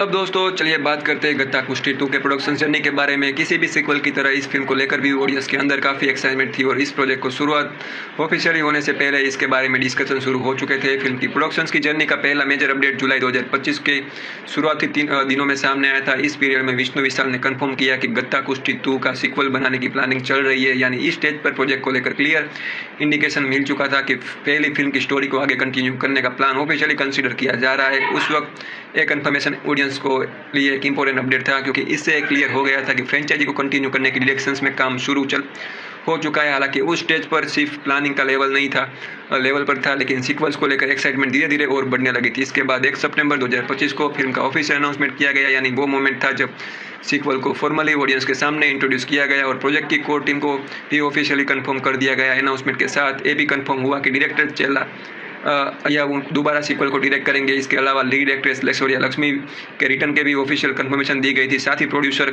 इशारे के गणेश की सीक्वल के साथ वापस जुड़े रहे। इस तरह फिल्म की क्रिएटिव और प्रोडक्शन टीम के इंपॉर्टेंट मेंबर्स को ऑफिशियली कंटिन्यू किया गया था। ऑफिशियल अनाउंसमेंट के कुछ ही समय बाद फिल्म की प्रिंसिपल फोटोग्राफी भी शुरू कर दी गई, यानी अनाउंसमेंट के और शूटिंग के बीच ज़्यादा डिले नहीं हुआ। प्रोजेक्ट डायरेक्टली प्रोडक्शन फेज में एंटर कर गया। फिल्म की शूटिंग एक ही लोकेशन तक लिमिटेड नहीं रही। प्रोडक्शन के दौरान चेन्नई, पोलाची, पलक्कड़ जैसे कई लोकेशन पर फिल्मिंग की गई, यानी सीक्वल के लिए अलग अलग जगहों पर शूटिंग शेड्यूल ऑर्गेनाइज किए गए, जिससे प्रोडक्शन प्रोसेस मल्टीपल लोकेशंस में कंप्लीट हुआ। जैसे जैसे शूटिंग आगे बढ़ती गई वैसे वैसे फिल्म अपने कॉम्प्लीशन स्टेज की तरफ पहुंचती गई। फिल्म के प्रोडक्शंस अपडेट्स के अकॉर्डिंग मई 2026 तक शूटिंग लगभग पूरी हो चुकी थी। इसी स्टेज पर प्रोडक्शन ऑलमोस्ट कंप्लीट था और सिर्फ कुछ ही दिनों में फिल्मिंग की बात रह गई थी। ये अपडेट इस बात का इंडिकेशन था कि प्रोजेक्ट अपने फाइनल प्रोडक्शन फेज में एंटर कर चुका था और ये फिल्म रिलीज की रिएक्शन में स्टेडली प्रोसेस कर रही थी। मतलब प्रिंसिपल फोटोग्राफी का मेजर हिस्सा सक्सेसफुली कंप्लीट हो चुका था और सिर्फ रिमेनिंग शेड्यूल फिनिश करना बाकी था। और देखा जाए तो गत्ता कुश्ती 2 की प्रोडक्शन जर्नी एक प्लान सीक्वल को फॉलो करती है। सबसे पहले जुलाई 2025 में सीक्वल बनने की प्लानिंग कंफर्म होती है। उसके बाद 1 सितंबर 2025 को फिल्म का ऑफिशियल अनाउंसमेंट किया जाता है, जहां डायरेक्टर चेला अयावु, लीड एक्ट्रेस ऐश्वर्या लक्ष्मी और प्रोड्यूसर ईशारी के गणेश के रिटर्न्स को कंफर्म किया जाता है। इसके तुरंत बाद प्रिंसिपल फोटोग्राफी शुरू होती है। शूटिंग चेन्नई, पोलाची, पलक्कड़ जैसे लोकेशंस पर कंप्लीट की जाती है और मई 2026 तक फिल्म की शूटिंग लगभग अपने फिल्म फाइनल स्टेज पर पहुंच जाती है, जहां सिर्फ कुछ दिनों का शूटिंग बाकी रह जाता है।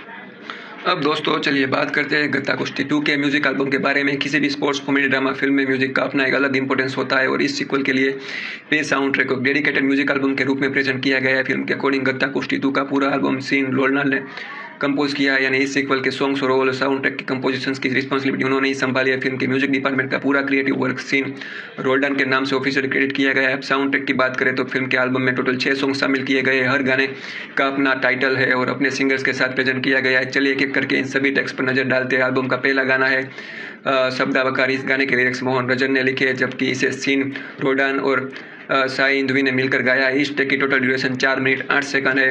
एल्बम का और फाइनली साउंड ट्रैक का छठा और आखिरी ट्रैक है चिल मम्मी। इस सॉन्ग के लिरिक्स एक बार फिर मोहन रंजन के हैं और जबकि इसे मिथरान सेना बागरत ने गाया है। इसकी गाने की ड्यूरेशन 3 मिनट 4 सेकंड है। टोटल पूरे म्यूजिक एल्बम को देखा जाए तो साउंड ट्रैक में टोटल 6 ट्रैक शामिल है। लिरिक्स डिपार्टमेंट में मोहन रंजन ने ज़्यादातर गाने लिखे और जबकि मुताबिल ने एल्बम के एक गाने के लिरिक्स दिए। सिंगिंग लाइनअप्स में सीन रोल्डन, साई इंदुवी, विजय नारायण, सत्यन मोहलिंगम, श्वेता मोहन और मिथरान जैसे सिंगर्स अपनी आवाज़ देते नजर आते हैं। फिल्म का ऑफिशियली ट्रैक लिस्टिंग के हिसाब से पूरे साउंड ट्रैक की टोटल ड्यूरेशन 20 मिनट 52 सेकंड है, यानी लगभग 21 मिनट के इस म्यूजिक एल्बम में कुल 6 गाने शामिल किए गए हैं, जिसे सीन रोनाल्ड ने कंपोज किया और अलग अलग सिंगर्स के साथ अपनी आवाज़ दी गई है। दोस्तों चलिए बात करते हैं गत्ता कुश्ती 2 के रिलीज़ के बारे में। किसी भी फिल्म की प्रोडक्शन कंप्लीट होने के बाद सबसे इंपॉर्टेंट फेज होता है और उसका थिएटर रिलीज, और इस सीक्वल ने अपनी ऑफिशियल रिलीज के साथ ऑडियंस तक अपनी जर्नी को पहुंचाया। फिल्म के अकॉर्डिंग गत्ता कुश्ती 2 को ऑफिशियली 3 जुलाई 2026 को थिएटर में रिलीज किया गया है। इस डेट से ऑडियंस को यह सीक्वल बड़े पर्दे पर देखने का मौका मिला, यानी प्रोडक्शन और फिल्मिंग प्रोसेस कंप्लीट होने के बाद फिल्म अपनी शेड्यूल थिएटर रिलीज के साथ सिनेमा हॉल तक पहुंची है। तमिलनाडु में फिल्म की डिस्ट्रीब्यूशन की रिस्पॉन्सिबिलिटी रेड जायंट मूवीज ने संभाली है। मतलब इसी डिस्ट्रीब्यूशन कंपनी के थ्रू फिल्म को तमिलनाडु में थिएटर्स में रिलीज किया गया है। किसी भी कमर्शियल फिल्म के लिए डिस्ट्रीब्यूशन एक इंपॉर्टेंट स्टेज होता है और यहाँ रेड जायंट मूवी इसी सीक्वल के तमिलनाडु थिएटर का डिस्ट्रीब्यूशन के लिए ऑफिशियली रिस्पॉन्सिबल थी। रिलीज से पहले एक और डिस्कशन का हिस्सा बनी दी गई इन्फॉर्मेशन के अकॉर्डिंग तमिलका वेट्री कांजागम की रूलिंग पार्टी से जुड़े पॉलिटिशियन आदव अर्जुना ने डिक्लेरेशन दिया था कि वो अगले 5 सालों तक रेड जायंट मूवीज को फिल्म के रिलीज करने से रोकने की कोशिश करेंगे। स्टेटमेंट रिलीज से पहले सामने आया था कि और इसी वजह से फिल्म की रिलीज को लेकर कई बातचीत हुई थी, लेकिन इस इन्फॉर्मेशन के अकॉर्डिंग इस डिक्लेरेशन के बावजूद गत्ता कुश्ती 2 की थिएटर रिलीज में कोई बदलाव नहीं हुआ। फिल्म अपने पहले शेड्यूल डेट यानी 3 जुलाई 2026 पर ही रिलीज किया गया, यानी रिलीज से शेड्यूल और मेंटेन किया गया और रिलीज ऑडियंस को फिल्म के वही डेट पर देखने को मिले जो ऑफिशियल अनाउंसमेंट की गई थी। अब अगर होम मीडिया या OTT रिलीज की बात करें तो थिएटर रन के बाद फिल्म की डिजिटल स्ट्रीमिंग की इन्फॉर्मेशन भी ऑफिशियली सामने आई। दी गई इन्फॉर्मेशन के हिसाब से गत्ता कुश्ती 2 की 31 जुलाई 2026 से नेटफ्लिक्स पर स्ट्रीमिंग शुरू करेगी, यानी जो ऑडियंस फिल्म को थिएटर में नहीं देख पाए थे उसके लिए डिजिटल प्लेटफॉर्म पर भी फिल्म की अवेलेबिलिटी कंफर्म दी गई है। इसीलिए आज की डेट 31 जुलाई 2026 से व्यूअर इस सीक्वल को नेटफ्लिक्स के थ्रू एंजॉय कर सकते हैं। ओवरऑल देखा जाए तो गत्ता कुश्ती 2 की रिलीज जर्नी सीधी और क्लियरली डिफाइन रही है। फिल्म 3 जुलाई 2026 को थिएटर में रिलीज हुई। तमिलनाडु में इसका डिस्ट्रीब्यूशन रेड जायंट मूवीज ने हैंडल किया है। रिलीज से पहले एक पॉलिटिकल डिक्लेरेशन भी सामने आया था, लेकिन इसके बावजूद फिल्म अपने शेड्यूल रिलीज डेट पर ही थिएटर में आई। इसके बाद फिल्म की डिजिटल स्ट्रीमिंग भी ऑफिशियली कंफर्म हुई, जिसके अकॉर्डिंग 31 जुलाई 2026 से नेटफ्लिक्स पर स्ट्रीम होना शुरू कर देगी। यानी अगर आपने मूवी नहीं देखी तो आज से ही मतलब आप इस मूवी को नेटफ्लिक्स के ऊपर एंजॉय कर सकते हो। रिलीज के बाद गत्ता कुश्ती 2 को ऑडियंस की तरफ से काफ़ी अच्छा रिस्पांस मिला, लेकिन क्रिटिक्स की ओपिनियन मिक्स रही। इंडिया टुडे की ने फिल्म को 2 आउट ऑफ 5 स्टार दिए और स्क्रीन प्ले और जेंडर पोर्ट्रेल को क्रिटिसाइज किया। वहीं द हिंदू ने इसे पहली फिल्म से बेटर बताया और राइटिंग की तारीफ की, लेकिन कहा कि फिल्म इंपॉर्टेंट मोमेंट्स पर अपनी पुरानी गलतियां रिपीट करती है। द टाइम्स ऑफ इंडिया के रिव्यू में लिखा गया कि फिल्म का कॉन्सेप्ट अच्छा था, लेकिन एग्जीक्यूशन उस पोटेंशियल तक नहीं पहुंच पाया। वहीं सिनेमा एक्सप्रेस ने स्क्रीन प्ले का कॉमेडी मोमेंट्स को एंटरटेन बताया, जहाँ ये भी मेंशन किया कि कुछ कैरेक्टर्स वन डायमेंशनल लगते हैं। अगर बॉक्स ऑफिस की बात करें तो फिल्म रिलीज से पहले हफ्ते में दुनिया भर से लगभग 30 करोड़ का कलेक्शन किया। पहले 10 दिन में कलेक्शन बढ़कर 44 करोड़ तक पहुंच गया। 16 जुलाई 2026 को फिल्म ने 50 करोड़ का वर्ल्ड वाइड माइलस्टोन क्रॉस कर दिया। विष्णु विशाल के करियर का एक नया पर्सनल बॉक्स ऑफिस रिकॉर्ड बना और थिएटिकल रन के एंड तक सिने लुगाम के अकॉर्डिंग गत्ता कुश्ती 2 ने वर्ल्ड वाइड लगभग 56 करोड़ का कलेक्शन कर दिया। तो दोस्तों ओवरऑल गत्ता कुश्ती 2 एक ऐसी सीक्वल है जो पहली फिल्म के बाद वीरा और कीर्ति की जिंदगी को नए फेज में लेकर जाती है। इस बार कहानी स्पोर्ट्स के साथ फैमिली लाइफ, पेरेंटिंग, मिसअंडरस्टैंडिंग्स और रिलेशनशिप चैलेंज पर भी फोकस करती है। फिल्म को ऑडियंस की तरफ से अच्छा रिस्पांस मिला, जबकि क्रिटिक्स ओपिनियन मिक्स रहे। बॉक्स ऑफिस पर भी फिल्म ने अच्छा परफॉर्म करते हुए अपना थिएटिकल रन एंड तक लगभग 56 करोड़ का वर्ल्ड वाइड कलेक्शन किया। अगर अपने गत्ता कुश्ती देखी है तो कमेंट्स में जरूर बताना कि आपको फिल्म कैसी है।